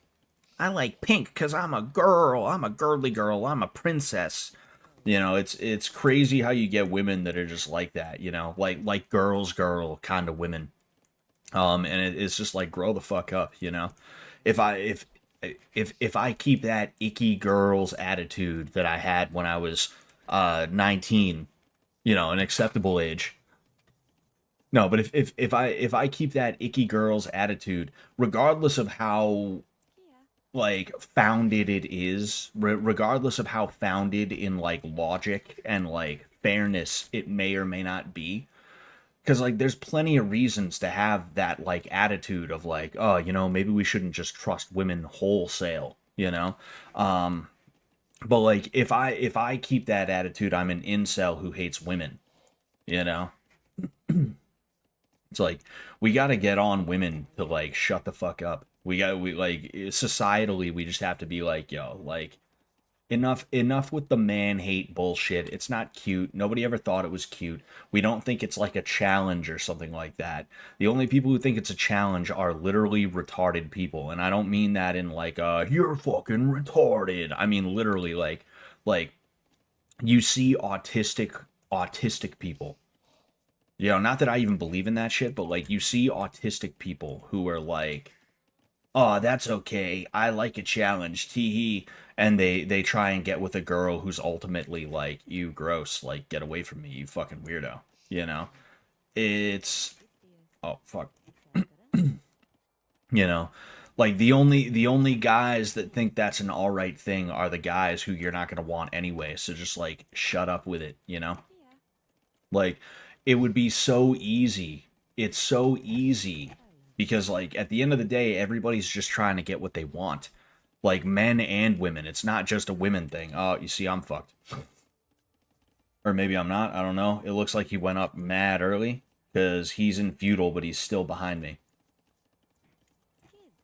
Anyway, at the end of the day, everybody is only ever trying to do what they think they need to get what they want. And a lot of the time, what they want is, you know, pussy or dick or whatever, right? We just want to be able to survive. That's it. Silly me. Need to pull him back here. Excuse me. So, like, people don't realize that, yes, if we did start like societally being like, hey ladies, shut up and stop with that bullshit, they would be like, oh, all right, I guess I gotta stop with that bullshit. Oh, all right, huh, well, I guess I don't really have a choice, you know. This guy told me that I'm never gonna be able to find a husband, you know. Some people want pussy and dick. It's nuts. I don't believe you, Hayakador. I think you're lying. Oh, excuse me. I think you're lying. As a Slovakian, it's apparent that no more than four Austro-Hungarians should meet in the same room. I agree with that. I agree with that sentiment. I agree with that sentiment.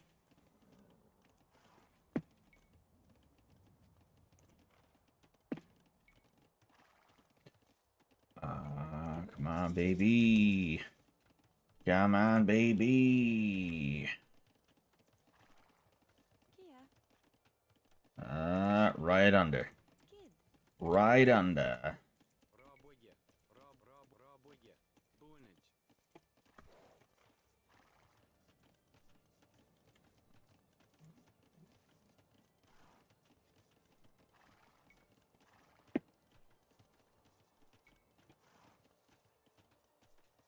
Sorry, I'm like, I don't know.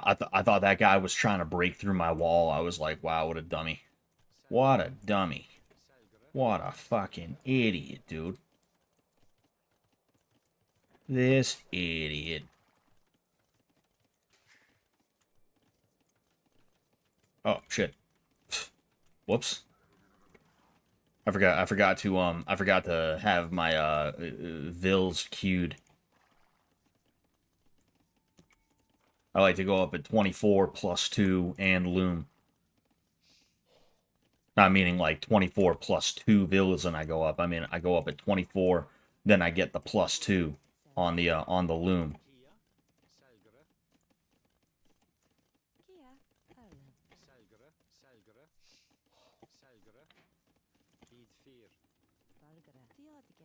Four. Oh fuck. So there's 4 here. 5, 6. Okay. Alright. Honestly, you know what? Fuck it. I'm just go there.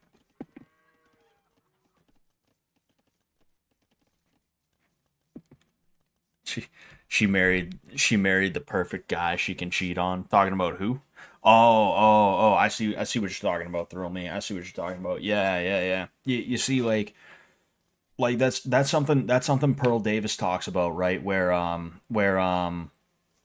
she talks about like porn stars will fuck tons of dudes on camera. They'll get paid for it, which makes them prostitutes. You are a prostitute if you fuck for money, whether there's a camera or not. That's just the way it is. You know, I'm not saying that in a way that's even meant to denigrate. It's just the truth of the matter. 1, 2, 3, 4, 5. I'll go 5. Actually, no, I'll go 4. That way I can make a few more. What's it called? Few more Wody boys, but like she keeps pointing to these porn stars who end up getting married to guys after their careers or something like that, and it's like, first off, these porn stars are celebrities. Like that's like if that's like Charlize Theron, right? I remember she was talking about, I need a date. Somebody needs to man up and date me. What it is that she wanted another actor boy, another actor, another Hollywood guy to marry her. She didn't want to marry a fan of hers or anything like that. Of course not. Now, these porn stars, they end up having fans, you know? They have fans who will be like donating to their shit, you know, their whatever, their OnlyFans, or they'll go to their booths at the fucking adult video conventions and things like that. And this guy thinks he thinks he's being fucking cute, huh? He thinks he's being real cute.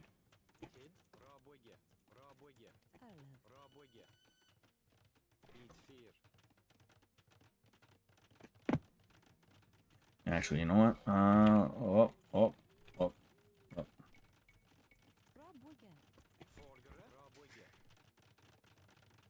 He's gonna build it first, but I'm gonna get there quicker. I'm not gonna get there quicker. I'm going to get there quick.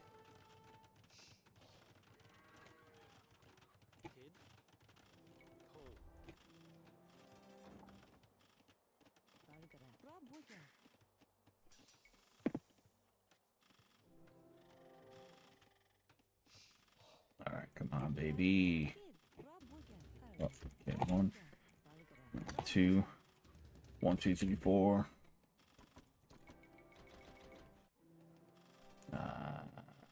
Yeah.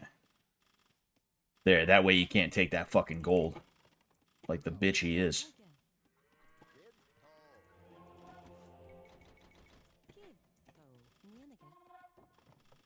Oh wait, no. Silly me. Ah, man, son of a bitch. I don't have any gold now. That is a little bit frustrating. Just a tiny bit. What is this idiot doing, huh? Alright, now I can get my ass right out there.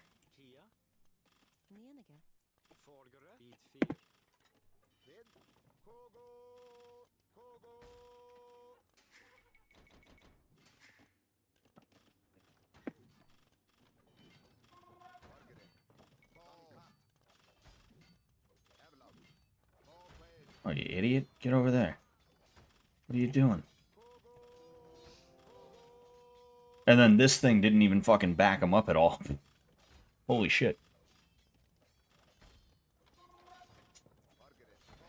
Alright, that thing should be taken down.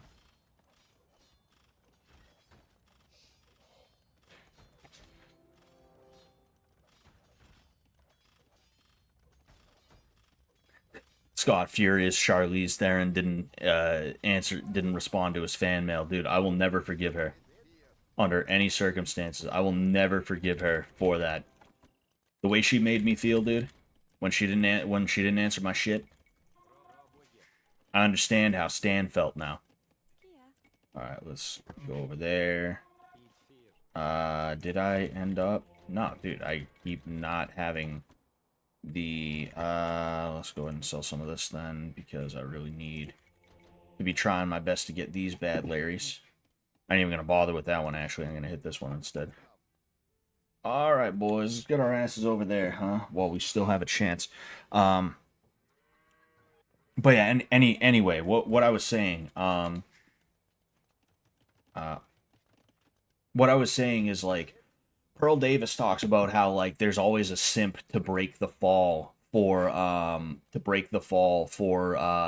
an OnlyFans girl or whatever. And what she doesn't realize is that like these women are basically minor celebrities in a lot of cases, where like they have a fan base built up that's like, oh boy, like I get to meet my favorite porn star. I like her dick sucking technique. Tee.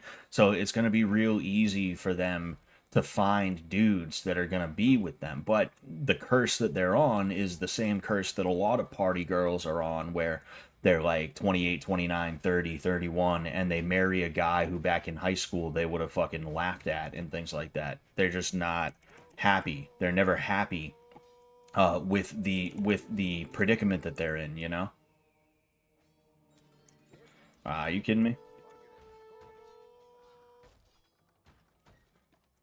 You know, actually, I need to focus on taking that thing down because those guys get like really powerful. Fucking whatever it's called.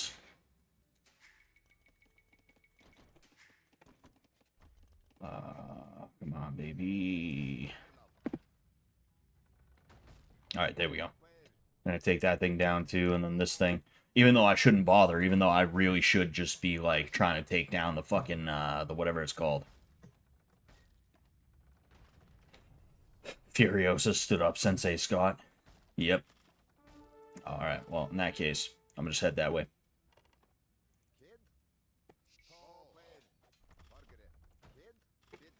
He thinks he's gonna fucking.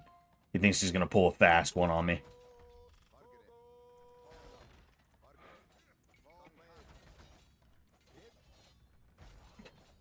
Good one, dummy. Good one, you dummy.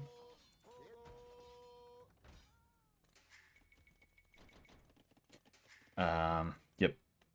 So it's a situation though with these women where it's like, yeah, sure, they're getting married and they're gonna look really nice and happy in their wedding photo because they're getting something in the moment. You know, they're they're getting a they're getting attention, they're getting a ring, they're getting all this stuff, right? So of course they're gonna look happy and content. They're being given something, but at the end of the day, they're not really happy. They're not actually going to be like legitimately one, two, three, four, three, four, five. There we go. They're not really happy, you know.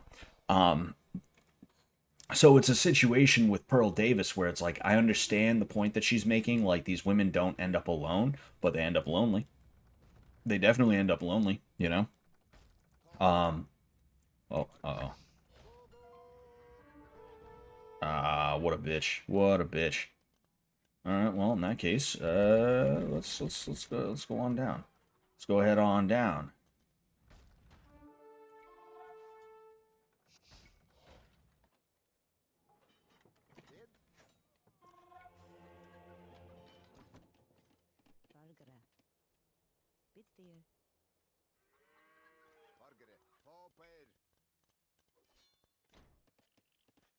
Yes, gonna go here. We're gonna go ahead.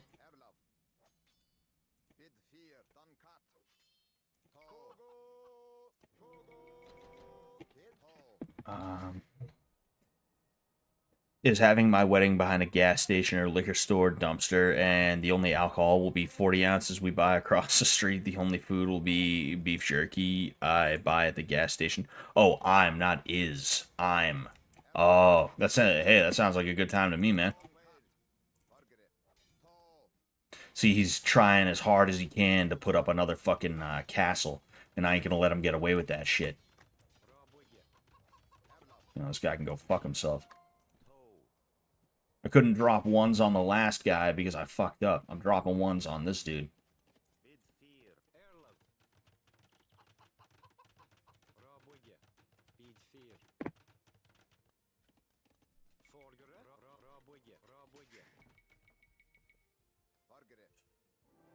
Real cute. Real fucking cute, walling yourself in like that.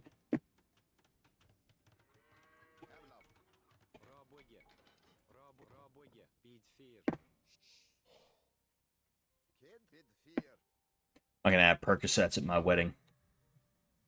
Those are called party favors, sir.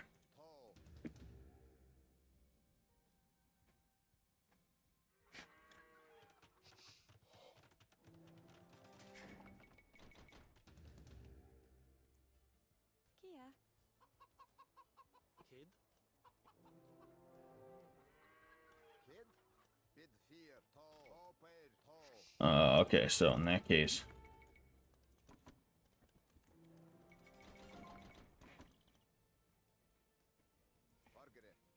I just want to make sure he ain't got anything in his original, you know?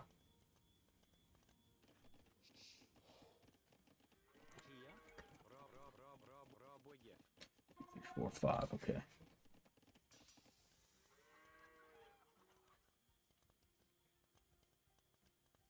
Where the fuck are you guys going?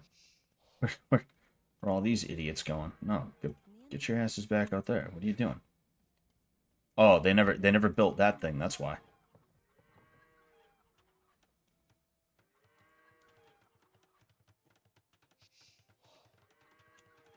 And then I'm also gonna need quite a few of these bad Larrys.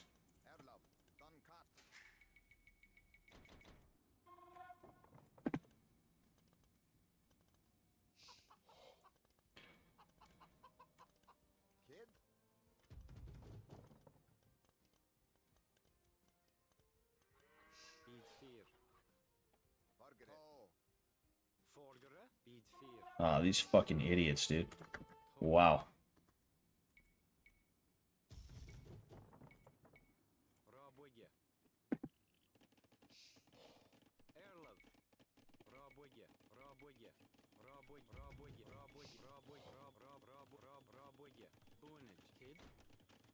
Fuck. Yeah, my eco is not exactly where I need it to be right now. That's alright, though. I can take my time a little bit because I'm 2,000 fucking ahead, so it ain't that bad. It ain't that big of a deal. Is this guy? No. Oh, damn it. I should have let him, you know, just in case.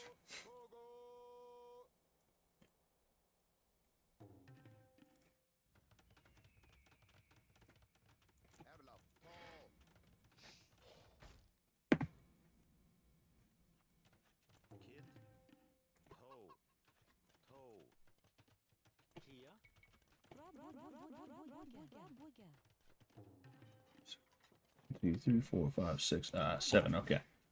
And then I need one more. Damn it. Well, fuck it, who cares?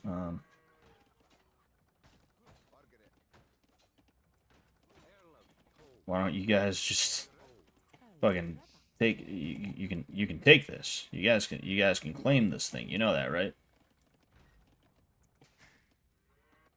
Whatever.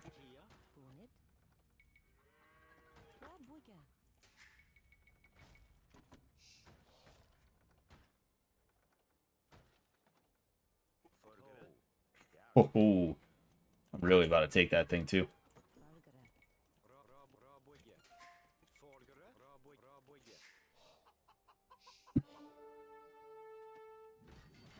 You see that's what I was thinking about.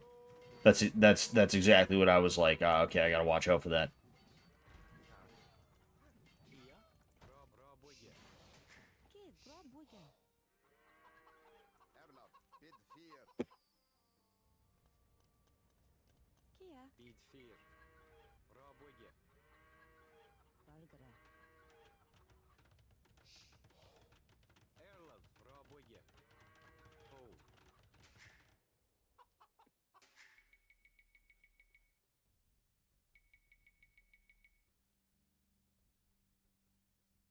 E-fuck taught me more than college ever did. Oh boy.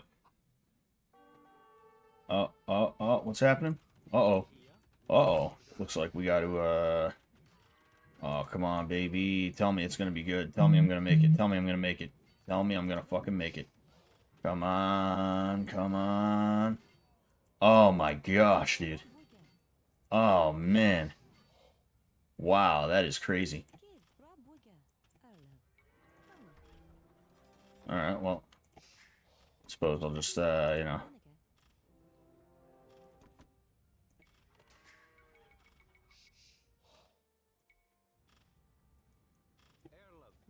Guess I need to, guess I need to redo that shit. Anyway, yeah, it's about time I quit fucking around, because that's literally how I end up losing, is because, like, I'm like, oh, dude, but I gotta make sure my eco is good. If I don't have good eco, then it's not good.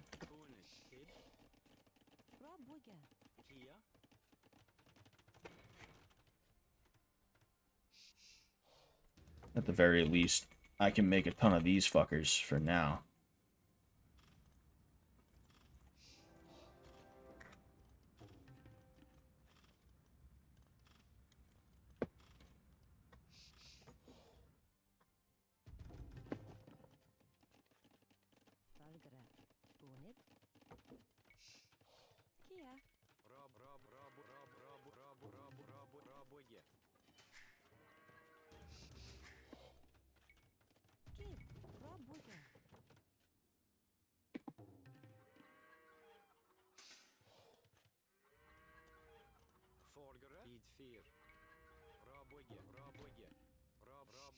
Damn.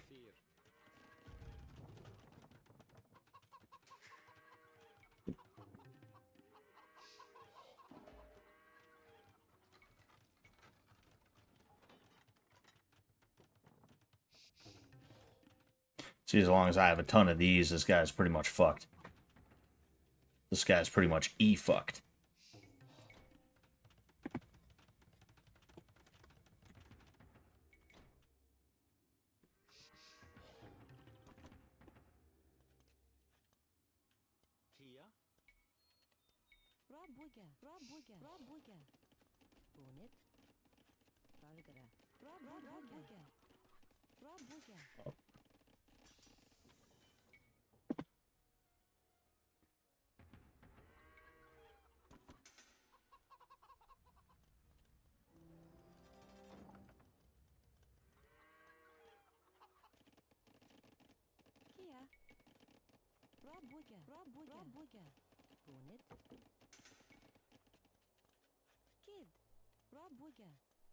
Here. Oh, never mind. Ah, okay. I gotta get a move on. I gotta get a move on. I gotta knock that thing down because that's not good. You know, that's how he starts to come back eventually. Dude, get the fuck out of their way. Get out of their way. What are you idiots doing? Holy fuck. You big morons. You big maroons, get your ass out of there.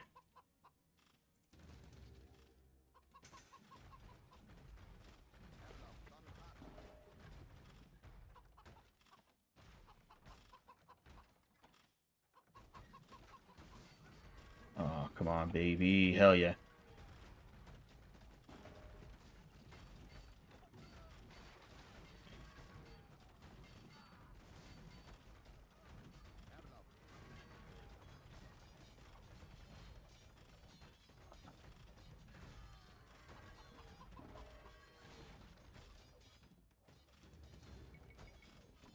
Let me guess. He's about to fucking send that asshole over to there to try and take out that thing.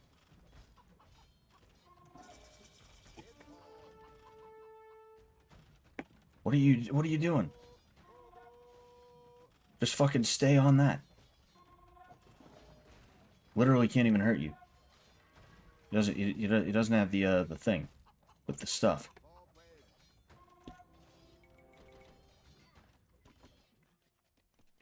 Ah, man. Alright, you see? You see what happens when you don't be stupid?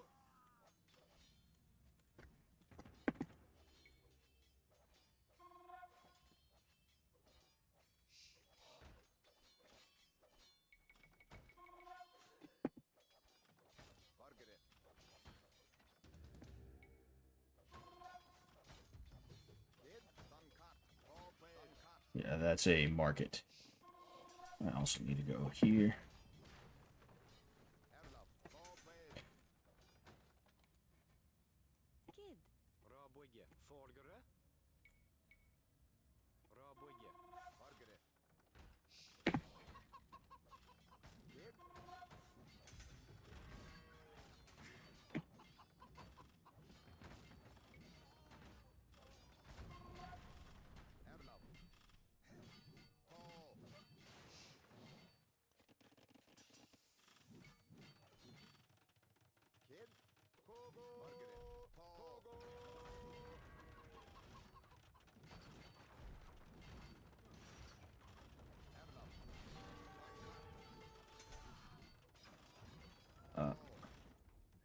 I know, fuck.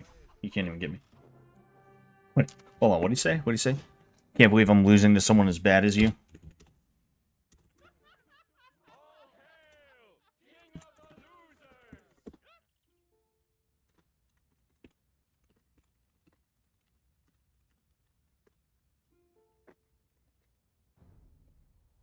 Anyway. Fucking, wow. 90, wow, a whopping 19 and 21. Wow. Anyway. Yeah. What I was imagine getting a 3-day ban from AoE2 voice chat. I've gotten plenty of those, sir. I've gotten plenty of those, if I'm being honest with you. Anyway, um excuse me. Somebody said something though. Who was it? Who was it? Who was it? Who was it? Who was it?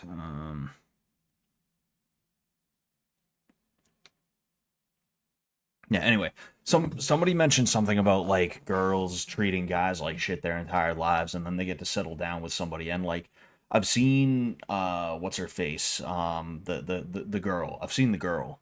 I've seen the girl talk about it. Um Pearl Davis, duh, my wife, Pearl Davis.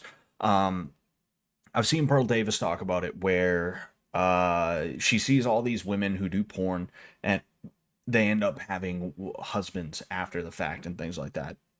And what she doesn't seem to realize is that these are basically celebrities. So it's not that these guys are like, oh yes, I totally 100% want this girl. I don't care about her past. It's that they're literally like, oh shit, I used to jack off to this girl. Like they have that 14-year-old mentality where like before you develop standards for yourself and things like that, you're just like raging hormones and like whatever you can do to satiate those hormones, including being like, yeah, dude, actually, like basically lying about what is good and what is okay, you know?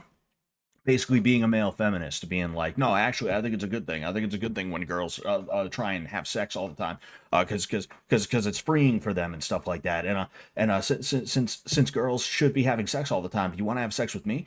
Like that's the way that it is. That's the way that those guys that marry them are. They're like absolute fucking freakazoids, and like yeah, they're gonna look real nice and real fun in the wedding photos and all that other stuff, because of course it's a wedding.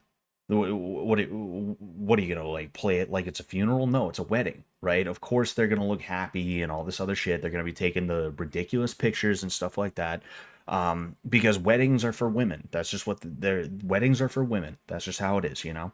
Um, but like at the end of the day, the foundation of their relationship is always going to be rocky, and not because like the guy's going to be like, oh, but like but like what if she's cheating on me now, and like she says 3 inches is actually huge, but I see her taking dudes on video and they're like 9 inches at least, like she's there's always going to be like, not even because of that is what I'm saying. Like that is a piece of it, but typically that's not going to end up being a marriage. That's not how a marriage is going to go. What's going to end up happening is you're going to have this dude who is an absolute fucking freak who she cannot stand because he just has no spine. He has no sense of self outside of the fact that he married this woman, and she's going to be in hell, and she's either A, going to divorce him, or B, she's just going to be unhappy as fuck for the entire rest of her life. Not that she was happy before, but like marriage is supposed to be happily ever after and all this other stuff, but for her it's not going to be, you know. Not that marriage is supposed to be perfect in the first place. My wife and I have plenty of problems, you know. My wife is nah. I was gonna make a joke. She's asleep anyway, but like I don't even want to make that joke. Um, but like the bottom line is like marriage is not going to be perfect, but that marriage is not just going to be imperfect, it's going to be completely and totally unhealthy, for her especially, but also the guy. So it's a situation where it's like, oh, so this woman took hundreds of dicks to make money instead of just getting a fucking job. And now she's entering into what is going to be an extremely toxic relationship. And I'm supposed to believe that she somehow won at the end of the day? No, no, no, no, no, no, no. Life isn't what you want all the time. In a world where everything was perfect all the time, yes, a woman like that would end up alone, and there would be no hope for her. There would be no hope at all. Nothing for her. She would just be a spinster. That's it. And that sort of thing used to happen. That used to happen. But regardless, right? We live in an imperfect world, and justice does exist in this imperfect world. But as it is imperfect, it is an imperfect injustice. An imperfect justice, excuse me, an imperfect justice. Silly me. Um, and because of that, like judging these women because they happen to get married to a dude who is mentally deficient in some way. I literally compared them to like autistic people and stuff like that. Like this, they literally always have some kind of issue. There's some kind of complex that they have, if not straight up deficiency. That's that's not what Pearl thinks it is, you know. Um, and like not all whores do it on camera. I get it, you know. But like at the end of the day, this is the modern world, and like women are gonna lie no matter what. Women lie about shit all the time, you know. So like whether she's good or bad, chances are you're never gonna know the full extent. And maybe that's partially what Pearl is trying to say, is that we have deteriorated so much as a society, especially and specifically with male female relations, that like you have to assume that a woman is going to be like, yeah, I've only had sex with like 4 guys and it was like 14 minimum. You know. Like maybe that's the point that she was trying to make, but like I mean that just kind of is what it is, you know. For one thing as well, women like that are usually really easy to spot, you know. Women don't just go from absolute debauchery to wearing a sundress, dancing in the wheat field, baking cupcakes. Like that's not the way that it works, you know. If she looks too perfect, she is overcompensating for something. She's compensating for something that she did in the past. That's what's going on, you know. That's just something to remember. The ones that are faking it are pretty easy to spot in the first place. And even if they weren't, it's like, well, I mean, you know, you're rolling the dice, you know. Marriage is going to be a dice roll anyway, and I understand why some men out there would never want to roll the dice. I didn't want to roll the dice. I made a few of my friends MGTOW. Literally, I was just hanging out with my boy the other day who like I don't think I was like the guy that pushed him over the edge, but like I'm just sitting here for years talking all about like MGTOW concepts and shit like that to the point where he was like, yeah, no, I'm kind of listening to Turd Flinging Monkey now, and I bought the MGTOW ring and shit like that, you know. Um, and like I'm trying to stay away from women in that way, and like I just don't want to be caught in that. So it's ironic that I end up married, you know. Oh, I don't know who I just heard a door open. I don't know whose door. Oh, okay. But yeah, fuck, what was I gonna say? Oh yeah, like regardless though, regardless of that, at the end of it all, you can't look at things as black and white all the time. You can't look at things as, oh, she got married, therefore she happy. No, that's the entire point of alpha fucks beta bucks, is that she's going to settle down with a guy that she's not really that happy with, not really that attracted to, and because of that, like, she's going to be unhappy for the rest of her life, you know. The problem, or one of the problems with that, is that they have the ability to enter into those legal contracts, and more importantly those oaths that are taken before God, and then they also have the ability to be like, nah, and then dip whenever the fuck they feel like.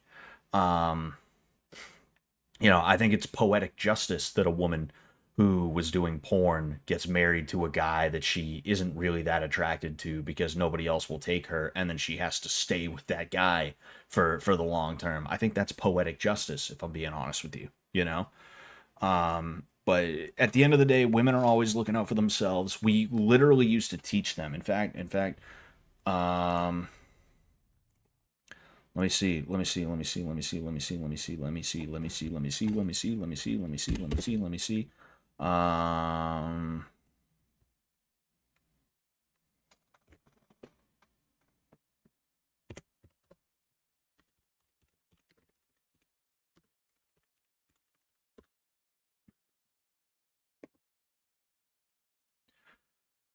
I had a revelation about this the other day, right?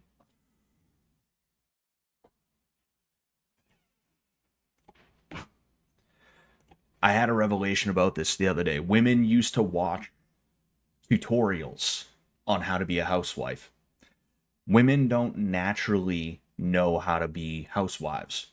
They don't naturally understand what it is to be nurturing. They don't naturally understand what it is to like care for somebody other than themselves, other than maybe a child. And even then, there's situations, girl has a kid, sees the bathtub is full one day, hasn't gotten as much sleep as she normally would. Maybe she dunks the baby's head under the water to get the shampoo out and holds it there a little bit too long, and oops, baby's dead, right?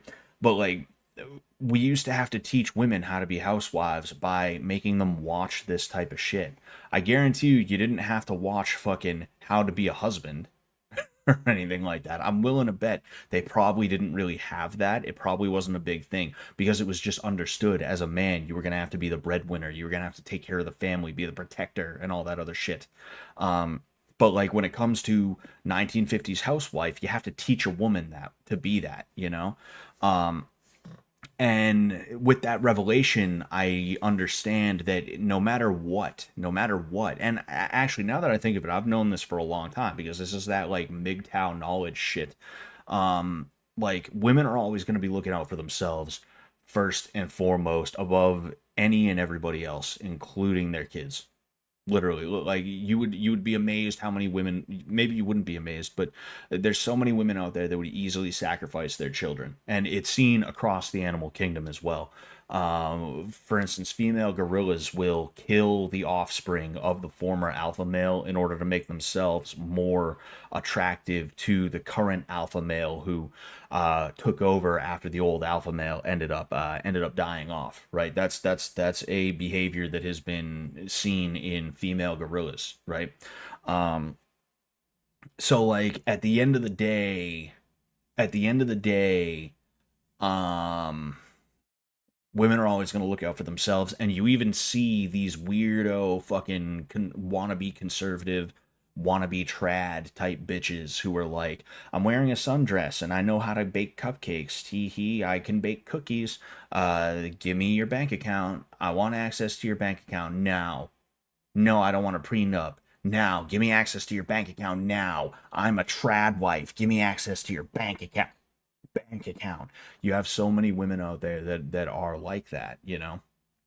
And it's just the newest trend in how do women look out for themselves first above any and everybody else, you know? And any and everybody, anybody and everything else. That's all it is at the end of the day, you know? Fucking my phone just glitched the fuck out, probably because a woman programmed it. That's got to be it. That's got to be it. That's it. That's got to be it. Can we hear about you and your wife's problems? Do they involve you live streaming for hours on end on weeknights? No, no. My wife is asleep right across from me in the bed right now. Fucking, she tunes me out. She just tunes me out. Did you ever have to make a meal in 20 minutes, literally from the time you entered the kitchen until the meal was ready to serve? Well, Sally Gasco did once, when the schedule for a before-supper football game and an after-supper movie got a little confused. She wasn't in too much of a hurry, though, and you should never be, thoroughly before starting to the meal. Because Sally is rapidly learning homemaking, she knows most of the basic techniques of good kitchen behavior and knows how to use the tools of the craft. But to get a meal in a hurry, something more is required. In this case, a little intelligent pre-preparation. Wait. What? She keeps the Ajax. She keeps the fucking Clorox with the sugar. Is required. In this. Look at this. Looks like Ajax. Looks like Clorox or something like that. Like these. I'm sorry, but some of these look like fucking. Some of these look like chemicals. I could be wrong. I don't know. And maybe I was wrong. Maybe I was wrong. Intelligent pre-preparation. In a convenient corner of the Gasco kitchen is an emergency shelf of canned. You and Jimmy should do a MGTOW stream. He has some great knowledge. I don't know. Maybe we'll have to. Maybe we'll have to. And packaged. Scott, how many nights a week is healthy to have sex with your SO? None. Goods appropriate to a quick meal. Here's where Mother also tucks. I don't want to pause this every 2 seconds to talk, but we'll watch this just because we happen to be on the topic, and then we'll probably get out of here. Away a spare collection of cleansers. The foods include canned soup, cooked meat, stews, any good packaged food which will keep indefinitely. Sally decides upon corned beef hash and hot date pudding for dessert.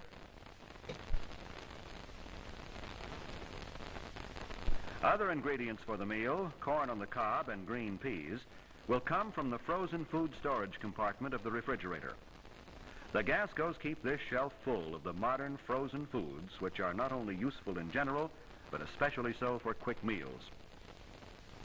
The basic meal, the hash, corn, peas, with a little cheese to spark up the flavor of the hash, are spread out on the work shelf along with the utensils she will need. Time to go to work. High time, even. 3 minutes suffice to get all the packages open, and the... I dig the fuck out of hair that looks like that. It's like, I like the bow and everything. There's something about 1940s and 1950s hairstyles that are just right up my fucking alley. I'm just like, oh man, I can't get enough. Contents out in pans and cooking. No, this girl is absolutely like beautiful as fuck to me. Another convenient thing to remember in this quick cookery is that vegetables are best to eat and best for you if they are cooked a minute. Frozen vegetables, the time is even shorter. The pudding goes into the oven, where it will warm slightly while they are eating the main course. Sally will serve it with cream. There's no time for fancy sauces. How's the time going? Well, fast, but not too fast. It's time to serve, and Sally is going to be able to keep that 6 o'clock deadline. Mostly, to be honest, because of intelligent marketing. rather than any great show of speed right now. While she's serving, we might remember, as she's doing, how it's possible to cook a meal quickly. Agador says, just want to give it a tug. Know how to handle the Exactly. equipment involved in cooking, to use the utensils deftly, and to use them for the purpose for which they were designed, is a matter Now Scott as how to be a housewife in his digital search history. That's. I mean, hey, I guess there's worse things. of practice and a question of technique. When the need of the moment is for fast, efficient cooking, a modern gas range can be the most important piece of equipment in the kitchen.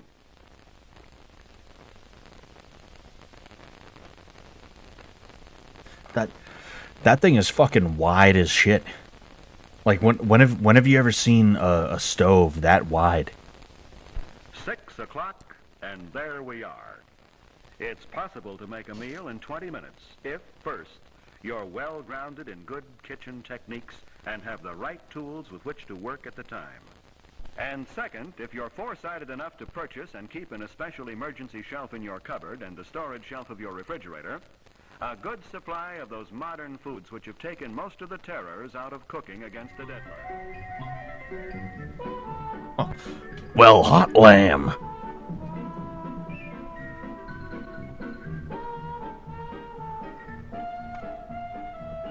Oh, I could go without the short hair though. I could definitely go without that. I will say. Whether it's done by the day, by the week, or just once a month, meal planning presents the homemaker with her best opportunities to express her talent. Most hello to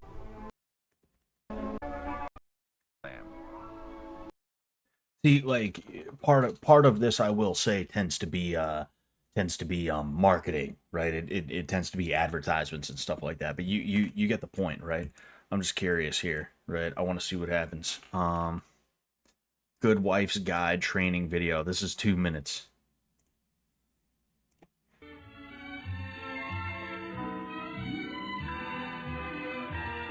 Oh, this is you can see this was made on a camera in like 2009, 2011, you know, somewhere around there. And they just put a black and white filter on it. That's fucking bullshit. That's a load of fucking shit, dude. Fuck that. Fuck you guys. Housekeeping still remains the most important business of the world. It engages the hearts and minds of more people and calls for higher qualities than any other occupation. Each woman faces it single-handed. She must know how to cook, know food. She must know how to set her table attractively. She must know how to make her home comfortable and inviting. She must know the worth of labor-saving devices and how best to conserve her time and energy. She must know clothes, how to buy, and how to make them. She must face death to bring children into the world. She must raise them, care for them, and pilot them safely to the threshold of manhood and womanhood. To her husband, she must be a companion, a sweetheart, a wife, and a mother. She must stir his ambition, pull him through failure, and keep success from hurting him. Wait, what's that? Mother. Sorry, I was distracted by Twitter for a second.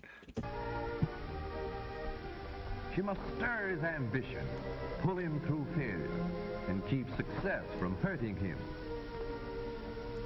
See, like this is more of what I was talking about, like especially when it comes to the wife thing, right? Like you know, the housewife, meaning like with your husband as well as your kids, you know? Like you have to pilot them towards manhood or womanhood. You need to be supportive to your husband and things like that. You know, you need to push him towards his ambitions and stuff like that, and help him, You have to be there for him to be someone he can bounce off of and stuff like that. That's a responsibility, and that's something that like people don't just do like automatically. At least not women, apparently. Fucking, they need to be taught this stuff, and it's just crazy. We don't show women stuff like this anymore, and because of that, since they have no role models, they just they have OnlyFans now. She must make social contact. She must widen her own horizon and find time for culture.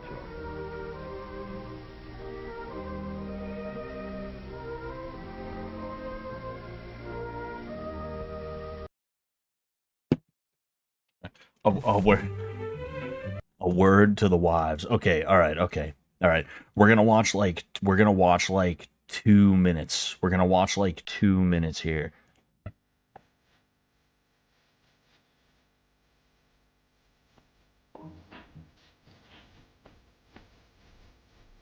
It's Bonjour, Skeet. It is important to have certain accommodations in the occasion that a mental midget stays in your home. Keep colorful kitchenware handy. They find the food tastier that way. That's perfect.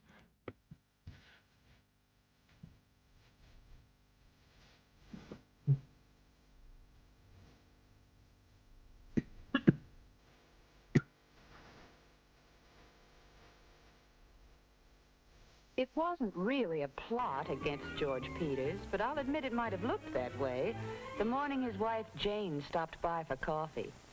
We'd just been in our new house 2 weeks, and I was still ecstatic over everything, especially my dream kitchen. Well, how do you like it? There's only one word for it. Terrific. You know, I'm so proud of it, it's almost indecent of me. I can hardly wait to show it off a week from Friday night. Now, you go ahead and be indecent. Gal's got a right to enjoy her first housewarming party. Sure wish I was having one. You having many people? Well, not a mob, if that's what you mean. Just you, the Crawfords, the Slagles, the Martins, and a couple of others. Hey. What the fuck was that? Why so sad? And this isn't the first time I've noticed it. Oh, nothing, really. Not very convincing, Jane girl. Whatever it is, I've got just the cure for it. There's a sensational sale going on at Watson's. A new hat would be the ideal tonic for you. I'm going down this afternoon for a small spree. How about coming with me? Oh, I wish I could, but it's just impossible. You've no idea how much I've got to do. Remember, I haven't got your dream kitchen to make things easier. Mine's strictly the nightmare type. Oh man. Anyway, like these are interesting. We're gonna have to watch 1950s not infomercials, educational shit. We're gonna have to watch that eventually, you know. But you know, we'll see. I figured it. I didn't think it was gonna be like like an episode of a fucking sitcom or something like that, you know. Scott, why is your audio keep cutting? I don't know. That's weird. I wonder why my audio keeps cutting. If it does, everything is fine on my end. So maybe it's you. Maybe you're the problem. Maybe you're the problem. No way. You ever think of that one? Sounds like a you problem. Fucking Smart Moron says, let's watch the Andy Dick show. Oh man, it was cutting out for me too, but I switched to my desktop and it stopped. That's weird. Either way, it's about a cutout until next time. It's about a cutout until next time. Anyway, I'm gonna go ahead and I'm going to head out. All right, I will see you guys on Friday, on Friday-ish. I hope you guys had a good time. I did. I know I did. I will catch you guys later though. Peace out.